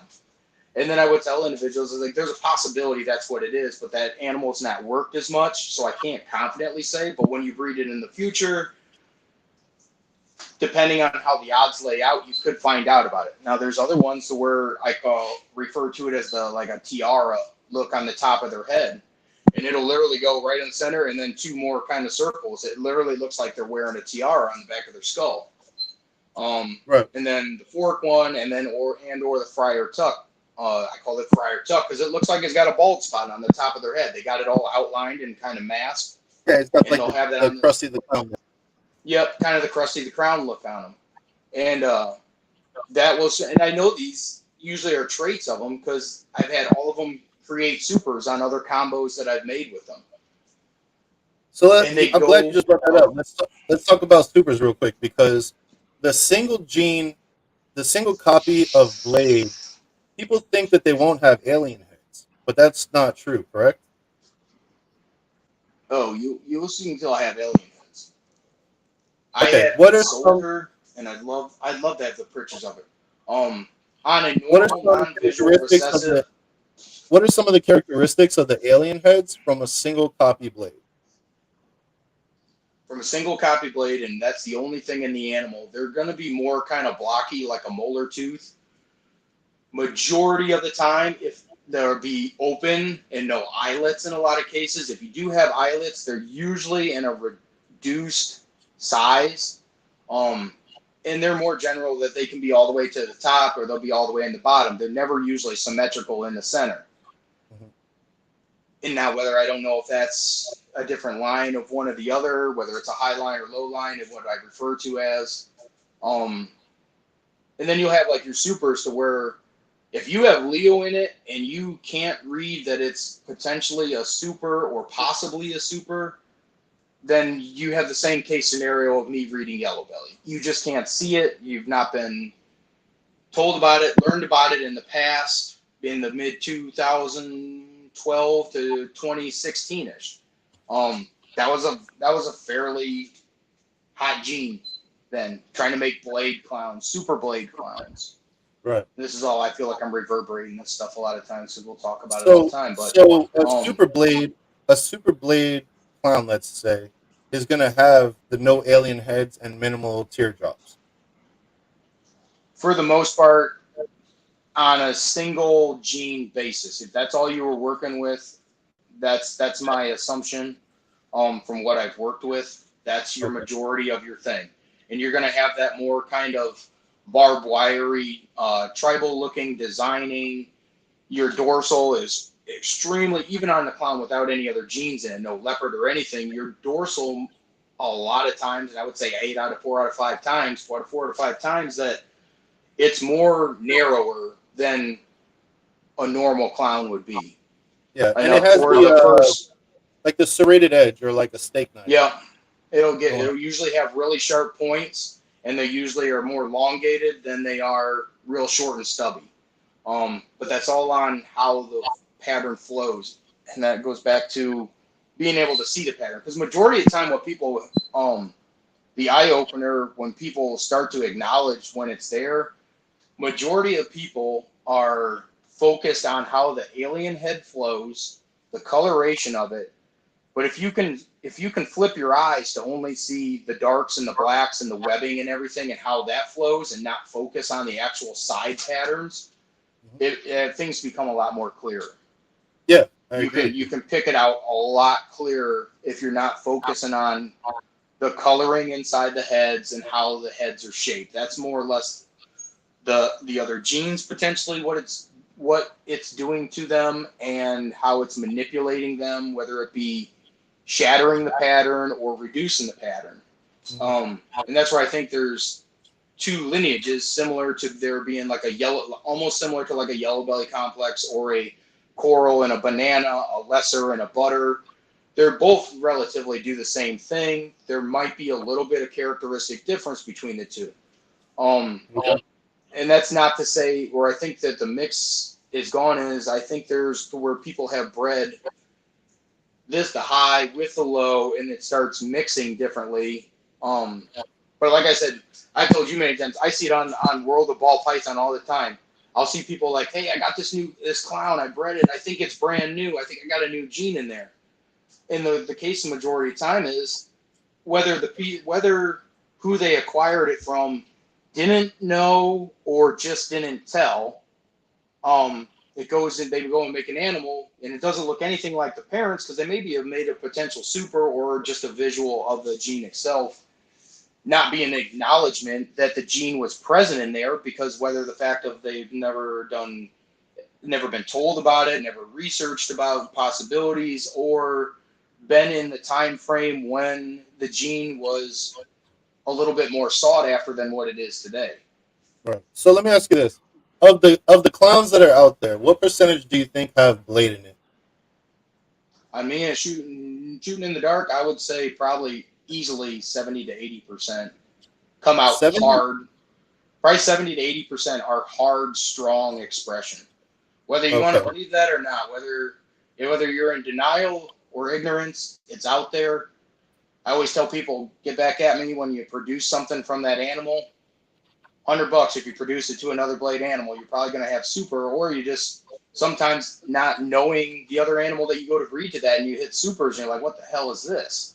I mean, that Yeah. was how I fell into learning about it. I'm like, okay, this is present in these animals. And then if you go on market right now and people will say, hey, that's just a clown. And the bottom of the it's Yeah. like I'm not gonna call you out, but it's more than just a clown. But a lot of people, some people say it's the free gene and everything. It is free, but Yeah. what bothers me is the people on the World of Ball Pythons to where they're newer people. They haven't experienced, they haven't learned about that, and they think they have a new gene, so they think you're going to be focusing on something, which you could have a new gene, but there's other ways of knocking out what it could be or what it couldn't be.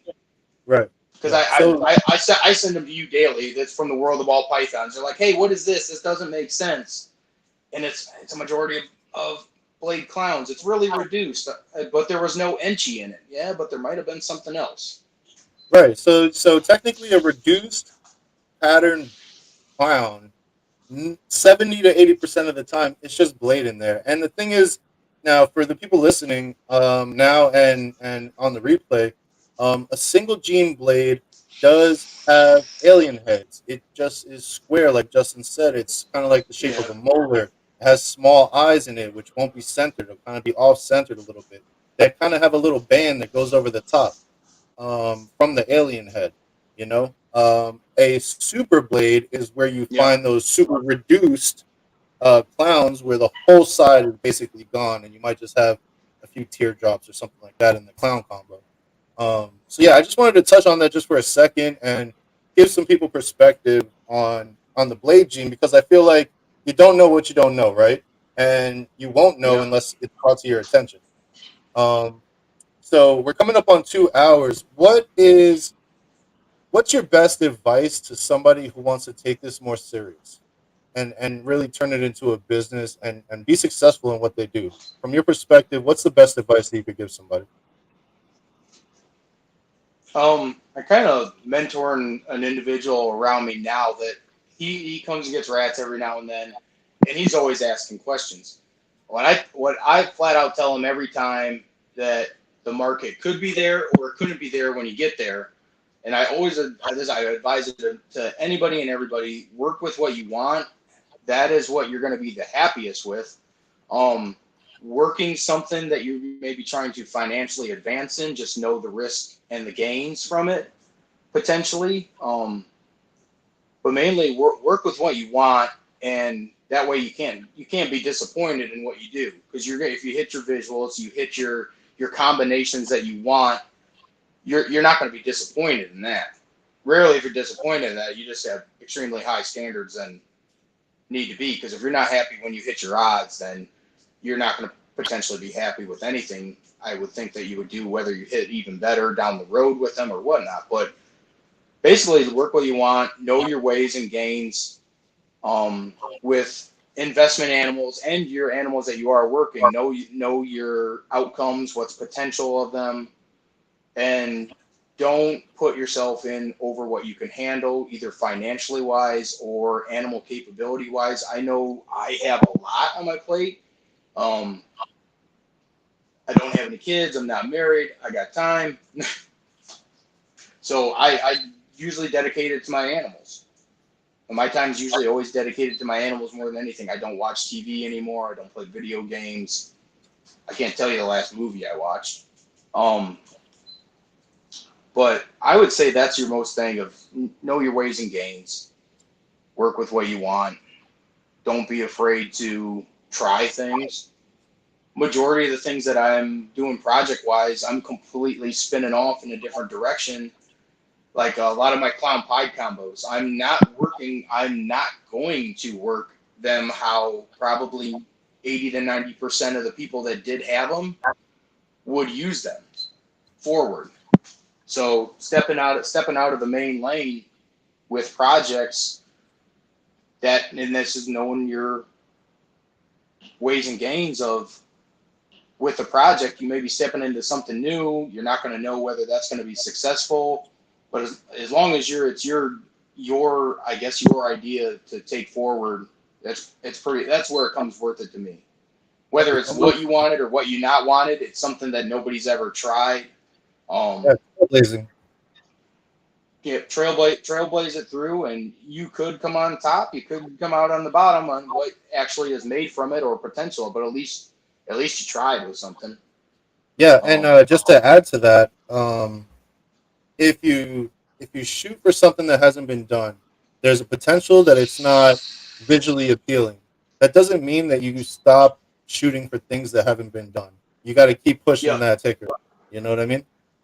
I've done so when in the first year or two when I was producing and by not side effect or whatever, but by side accident of not acknowledging it when I was making super blade animals. I'm like, man, you get people that, I don't want it because it's got blade. I don't want it because it's got blade. I'm telling you, there is a blade market out there, and especially for supers, because you would not believe that they will go quicker than what you think in a lot of cases. You're thinking you're going to be sitting on that a lot of because you just hear like the other parts of the community, like, man, that thing's going to be sitting there because it's super blade, because nobody's going to want to work it, whether it's in this recessive or this recessive. Um, Man, they will fly. For the most part, Dude, they the fly. beauty, If you have the right combo, I've had Super Blade, Het Dreamsicles, I think 50% clowns, from the Holy Grail projects. They go after them. It's usually I will go on the word of saying because the individuals acknowledge and know what it can bring to them combos. Now, yeah, your side effect of if you happen to a blade clown, just a blade clown, or you hit a pastel blade clown and it feels like it's getting double edged on that combo. If in my cases of scenario, having another het on top of it and the het that was with it, that's going to benefit them down the road once you hit the actual visual, double visual, triple visual. Once you get to that part of the road, they acknowledge what that's going to bring to the table with it. Now, it's not for every combination, I'll say that, but it is for certain combinations. It is a very upside to have that in combos for the yeah, brightness, the cleaning, everything like that. And try to get my power cord here. It's plugged in, yeah. I okay. agree with you, man. It definitely is a beautifying gene. As far as pattern. The supers are definitely super clean. The color enhancing, it definitely helps genetics hold the color into adulthood. These are just little things that I've noticed and that you and I have talked about, and you, I, and Emilio, and you know, um, it's important to understand a gene before you start talking shit about it, right? I feel There's like every gene has its place. There is certain things that I prefer not to have, and everybody's entitled to that, and that's okay. But to not understand something and to just shit on it is kind of ignorant. Just my Yeah, opinion. I've had it where I've had people reach out for lavenders and pied stuff that I physically know it's in there because I've either used a super, I've had an animal to where it's made supers. So once you get a certain expression in a combo, and it's more or less, I get them with the lavenders. Somebody will hear pastel and a blade in it. A pastel and blade and a lavender. I promise you, after 2,000 grams, you're gonna want them in there if you want it still looking like a highlighter. Yeah, it Um, looks amazing. I've laid out scenarios for it. Here's this lavender girl. She's 4,000 grams. Here's this lavender girl that's way brighter. Which one at 3 to 4,000 grams? Which one are you going to be happier worth looking at when you open your tub? Yeah, 9 out of 10 of them. Well, I like that brighter one better. What's I that bet you one? do. That's pastel blade. That's Yeah. pastel blade lavender. Yo, pastel And and they're like, well, blade. that one's a little washed out. That one's a lot more duller. well, that one's just pastel, or that one's just blade. And I literally have it now to where I can show you a pastel blade, a pastel, a blade, and then a nothing, just pure lavender, and be like, go up the scale. Which one do you like best? And I'll tell you what you like. Yeah, guaranteed it's going to be that pastel blade. Because a lot of times in some of the dreamsicles, even with some of the combos, with age and size, they'll not dull. I won't say that it dulls, but it'll tinge out at a certain age. Yeah, yeah, It doesn't take away from the animal. It's just you can move that animal forward still very much so with color and saturation and or brightening if you want to make it go more yellow side. Well, let's There's so go. many variables that people just tunnel vision on one track a lot of times. Yeah, it's very small minded. Yeah, it's I, it's it's just whether it's in just in unacknowledgement or they're just so tunnel visioned on going one direction because they may be focused on one animal they want to hit, yeah, and they're focused on that animal. They want it to, and they may want it to look a very certain way, yeah. Now but listen, I'll be the one to just not say it. know the options. I'll be the one to say it. There are experienced breeders out there who I know are intelligent and know their genetics, and they got to know that there's fucking blade in their collection, and they just don't say that shit. And to There them, is. I would just say, do better because people deserve the right to know. And I'll end the show with that. But I'll Dustin, end it man, with that. I'll end it with adding is once they breed that in 2 to 3 years, they're going to find out the hard way, and they're going to have questions a lot of times. So even denial during then sometimes makes it look a little bit worse than being saying upfront and I didn't transparent. know or certain Yeah, scenarios yeah, like that. Now it can work to your advantage. I'm not saying that certain scenarios to where animals that I had done it and found out the hard way, like what the hell is this? Like you see all the time on going through some of the social medias, people breeding for the first time. Well, that wasn't labeled to me like that. That's not what the seller sold it to me as, right. and that's where I think some of the sellers where either it's unacknowledgement or ignorance, just not saying, hey, this potentially has this. You can't go completely down that far down the line and not make supers. Either I have the hell of a luck of hitting them, or it was denial of acknowledgement. Right. Yeah. Certain So scenarios. at the end of the day, just do better. That's it. I don't think, Um, and I think if you spoke on them, I think that it would, people would be more acknowledgement of what certain genes bring to certain combos. yeah, and that's what's important about learning genetics yourself is that you're able to identify things that maybe were overlooked by the breeder, or maybe weren't mentioned, or whatever the case may be. But having your own And knowledge, some breeders may not have been focusing on it, or it may not have been a priority of theirs. So they overlooked it because they're looking for this combo, and this combo was it, and it just um, lack of attention to what are possibilities, I guess you would say. And they right? may have honestly looked over it and not thought anything of it. They may have just seen it and produced something Yeah, and and been like, "Hey, that's this and this."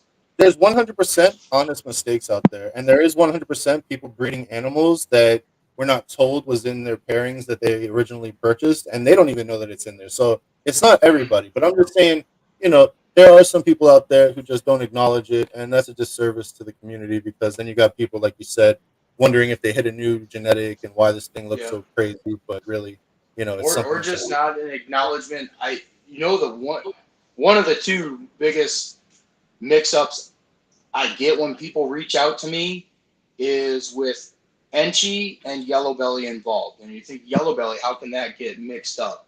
Um, when it goes into certain projects with a double recessive, it'll do a lot of cases with expression to similarity of Yellow Belly. In some cases, it gets misidentified.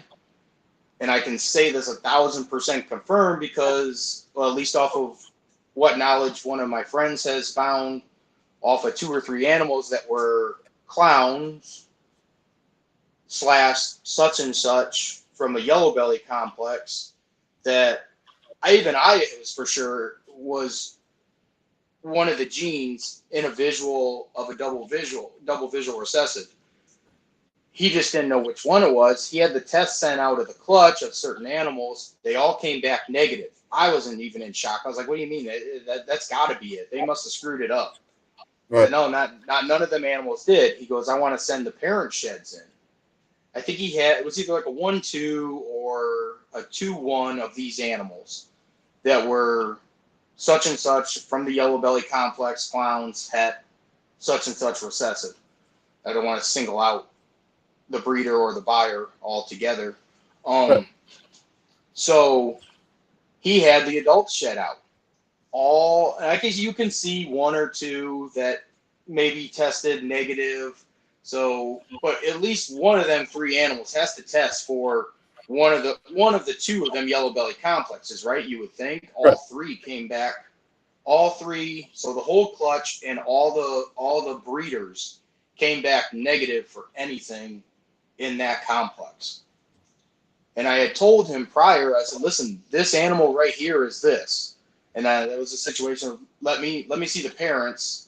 And I showed him some of my animals that I had bought as the same combo years ago, and telling him, "Hey, it may be unknowing, or it's just or mistakenly identified." I Right. said, because mine proved out one way and not the way that it was labeled. It's either two clutches in, I've hit the odds on yellow belly per se, or it's just not yellow belly. So when he did his testing and confirmed that not one single animal was from any gene in the complex that's available on the testing, that was three animals that he bought, paid the price, at the time of bought, grew the animals up, and it's not even the possibility of the gene that was pos this or that. Right. Yeah, that's tough, man. That's a tough pill to swallow, especially when you have specific projects that you're trying to hit and advance, and then you find out you spent all this time and money and effort to then see But that it's not even I there, don't think it was or a negative in his case. I don't think it was a negative in his case. It wasn't a bad outcome. It just was a pivot outcome. I told him, I said, "Listen, you right. can work this a different way. Don't take it as a negative. Those the animals that you produced, in my honest opinion, those are better than what you would have produced had it been the other genes in the combo, or what was thought that Oh, was in the combo. In my personal opinion, yeah. you moving forward with them animals that you hit that you plan on keeping, my personal opinion, I'd be happier with them than with the other. And I say that to him because I have both of them, and I enjoy looking at one more than the other. And it doesn't start with anything Yeah. with a yellow belly complex. Yeah, and it doesn't. It's not necessarily what the snake looks like as a baby. Some of them are definitely more beautiful as babies, but the end Mm-hmm. result is that thing is going to be an adult whether you like it or not. So to have it be more visually appealing as an adult is much better than having what you thought you were going to get as a baby, Yep. and have that And there look are and some, feel. I do have like some blade clowns that they're not as bright, and they're, whether it be a polymorphism or a line of the blade or whatever, they're not as appealingly bright as when they were young. Like I have two animals out there that I've sold, and I've told the buyers where I'd really like to see these at 1, 2, and if you get them up to it, 3,000 grams, I'd really love to see the expression and everything of what they hold in transformation. And I mean, some of them, there's one where I believe I labeled it just as a clown, and when the individual reached out to me, I was like, "Listen, this has blade in it. This might be super blade, and it also may have trick in it." Um, and here's the few reasons why I kind of have suspicion, but I'm only selling it and pricing it as a regular clown animal. No genes added. But I just want you to be an acknowledgement that this is what I think it truly is. So that was the best case And that's scenario of who I sold to, yeah, because and they that's were that's willing to called let me know in the future. Yeah, that's called being fair and being honest and transparent and giving the buyer at least the acknowledgement so that when they move forward and they see something that perhaps isn't what they thought it would be, they have that knowledge to say, oh, okay, well at least I know maybe it could be this or that. It could be Uh, this and yeah, such. so that's called good business practices, and much respect to you for that. Because not everybody's honest and transparent like that. So yo, let me for one say thank you, Justin, man. I appreciate you coming on here. I appreciate you Yeah, spending time thank with you for me. having me on. Um, yeah, man, you're awesome. You already know I love you, bro. And you know, 2 hours went by like extra fast. So definitely gonna have to do this. Where the hell did he go? Come back here. Hold on a second. Oh, where are you?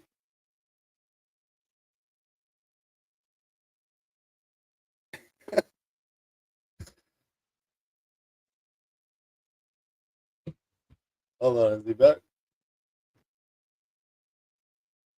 We still gotta do our giveaway. He pulled the both. It looks like he's trying to get back in. I'm not sure what just happened there. Maybe he lost internet connection. Thank you, thank you, thank you. You guys stay tuned. We're still gonna do our giveaways. Justin's gonna give away a shirt. You already know I'm gonna give away a shirt. If you're new and you're not really sure what I'm talking about, at the end of every show we give away a T-shirt for the podcast, and it is free. All you gotta do is hit me up in the DMs with your address and your size if you are the winner. Um, Justin is also gonna give away a T-shirt, so make sure if you win his T-shirt, you hit him up in the DMs and give him your shirt size and your address, and we will get those out to you. Justin is just loading on my screen, so maybe he's just having connection issues. Hey, it's just me again. What up? If you guys are not following Justin, he does. I do have his Instagram and MorphMarket links in the description. So make sure you go follow him on MorphMarket. Make sure you follow him on Instagram. Justin is super awesome, and he's definitely producing amazing animals. Um, Thank you, Mitzi. It is great shirts. Oh, I'm still here. Bring Pat up. All right, yeah, yeah. This is my model for the t-shirts. My boy Pat from Dragon Soul, who's actually vending at Schaumburg. Am I saying that right? Schaumburg right now with Primal Scales, I believe Ken. So definitely go check them out at the booth if you're at Schaumburg this weekend. Tell him Ray sent you. He's got some dope animals available, so definitely want to go check that out. Shout out to my boy Pat Wizzle, Dragon Soul Reptiles. Uh, that's him. That's what he looks like when he smiles. He was the winner of the first episode's giveaway. So super dope. Appreciate you, big dog. I'm gonna give Justin a few more seconds to see if he's gonna jump back in. If he doesn't jump back in, oh wait, we got him. I think we got him. Hey, you're back. I didn't know if it was yours or mine. I was like, dang, it's Nah, saying yo, it's good. you waved and then you disappeared. I was like, no, wait, we're not done yet. I was just waving being stupid, but actually, I forget back in my holder here. Oh man. All right, Bear we're with good me. now. I can hear you good. So I'm like, maybe it's my, and that yours came up on, I had the other thing and it was going for a while and then it was still up on the iPad and then kicked.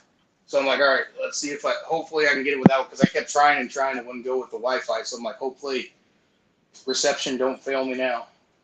Yeah, no, no, we're good. All right, so we're gonna do the giveaways real quick, and then we'll be all wrapped up, and we will actually make sure. Listen, if you're new here and you just tapped in and you weren't here for the beginning, after this show at 8:15 p.m. Eastern, we go over to Keys Constrictor's YouTube channel and we hang out on Hair Down Friday, where a bunch of us breeders get together. We talk about combos, we talk about snakes. We actually show off a lot of snakes. You got people cutting eggs, showing off clutches, all kinds of fun stuff. So make sure you tune in to Keys Constrictor's YouTube channel. It's at 8:15 p.m. Eastern, which is in about an hour, a little less than an hour. And it's called Hair Down Friday. So make sure you hit the like button if you haven't already. Hit the subscribe button for me, please. If you're catching the replay, leave a comment.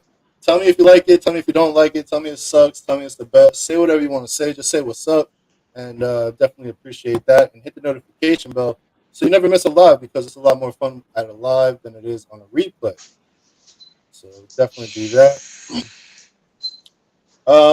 I'm gonna do 3 hashtags. for my giveaway, and we'll do that first, and then I'll let Justin pick 3 hashtags, and we'll do that for his giveaway for his T-shirt. Like I said, if you end up winning one of the T-shirts, just DM us on Instagram. Let us know your size and your address, and we'll get it out to you as soon as possible. I am backlogged right now. I got a table full of T-shirts, all the vinyl printed out. I'm putting in work. I'm a one-man show. So it might be a little while before you get yours, but you will 100% get yours. So don't worry about that. All right. So let me open up my wheel of names for the 1 through 5. So I'm going to say 3 hashtags. The first 5 people to put in that hashtag will be put on the wheel. I'm going to spin the wheel, and whatever number it lands on, that'll be the winner. And we'll do the same for Justin. Um, so my boy Juan at Windy City is at Schaumburg right now. So he better be in the chat because I got this whole setup the way it is just for him. And he was saying it was unfair how the names come in mixed up on StreamYard and that I need to go by what YouTube does. So we're going to do it through YouTube, guys. For you, Juan. All right. So, hashtag. Oh, also, Big D pointed this out. Originally, your name said Pine Line. Did you Oh notice that? no, that's Fat Fingers. He would be the one pointed out. He's like, and Oh he'll shit! be So like, that "What the hell are you talking about?" And I'll go back and read it. I'm like, "Fucking Pine Siri, Line. Yeah. All damn right, guys. auto So corrupt." let's do hashtag alluring, hashtag serpents, and hashtag Ray. First 5 to put it in will be entered into the giveaway for the My Favorite Reptile Podcast T-shirt. Hashtag alluring, hashtag serpents, and hashtag Ray. Let's go. Where we at? 34 people in the building. Are they trying to use emojis? I've seen some where they use emojis and then some the word. What are we trying to make No, it we're just doing difficult for them? alluring serpents, and Ray. So let's see who was first on there. I'm looking on YouTube, guys, to make it fair. Um, I didn't know if they were trying to hashtag make them into learning. Oh, emojis. Stone Age, you put learning instead of alluring. It hit So, him too. He's got the same problem. that damn autocorrect. So Auto corrupt. first on the list is MorphMaster J. Then we got Don D. Then we got Bosa at number 3. Um, Rock at number 4, and Creative at number 5. Okay, here we go. Oh,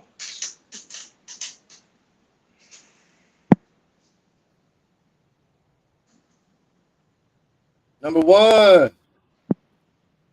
Let's go. Morphmaster J in the house. Let's go. Morphmaster J, where you at? Oh, there you go.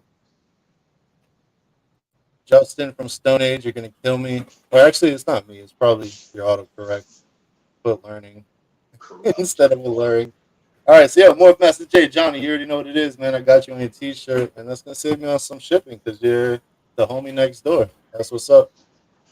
All right, Justin, man, you say your 3 hashtags, and people, whoever first 5 to put it in, will be on the wheel, and we'll see what it is. Oh man, it's on the spot. I should have thought of something. There you go. Let's do it. I said, put me on the spot. I'm trying to make. Yeah, no, take your time, man. I'm no rush.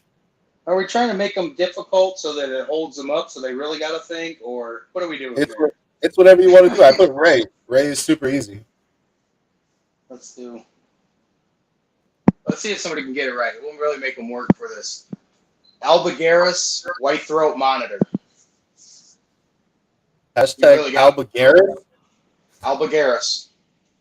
Hashtag white throat and hashtag monitor. Yeah, they got work for Hey, this one. Somebody's going to Google here soon. honestly, I don't even know how to fucking spell that. Albigeris. Good luck, guys.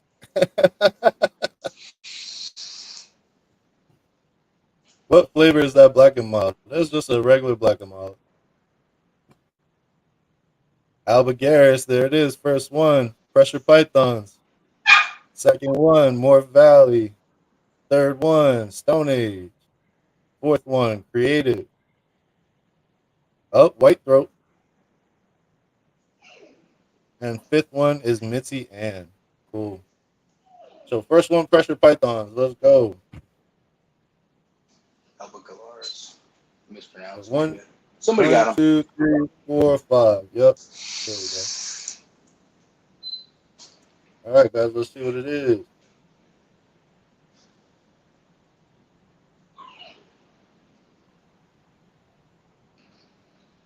Number five? Number Maybe. five. Maybe. Number five. Let's go. One, two, three.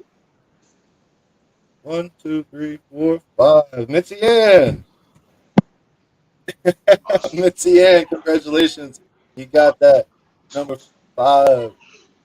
Yep, just hit me up on where it's Congratulations going to to. you on your second win. Yeah. Hit Justin up on Instagram in the DMs and let him know your size and um, your address, and he'll get that out to you. And Morph Master J, you already know what it is, bro. I will 100% get that out to you. You can probably pick it up. Probably not on this round of rats, but next week for sure. So yeah, everybody, really appreciate you being here. Really appreciate all the love and support that we've been getting. I couldn't be more grateful for the donations on the Cash App. If you want to know what I'm talking about, you can Cash App to support the channel right down there. This episode was sponsored by Morph Valley Reptiles, Nikki and Ryan. Appreciate you guys very much. Thank you for the love. Justin, again, big salute to you, big dog. You're Thank just a you. wealth of knowledge, and I can't wait to Thank you have for you having me back. on here. We could dive in on some other topics. Yeah, absolutely, man. It's my pleasure, my honor, bro. And yo, we'll see you guys on here down Friday, 8:15. Make sure you tap in Keys Constrictors YouTube channel, and we out. Let me hit that video real quick. Get the Hold on, hang outro. out, Justin. I'm gonna hit the button. I'm gonna hit. I didn't hit it the first time, but I'll hit it again. I mean, first time.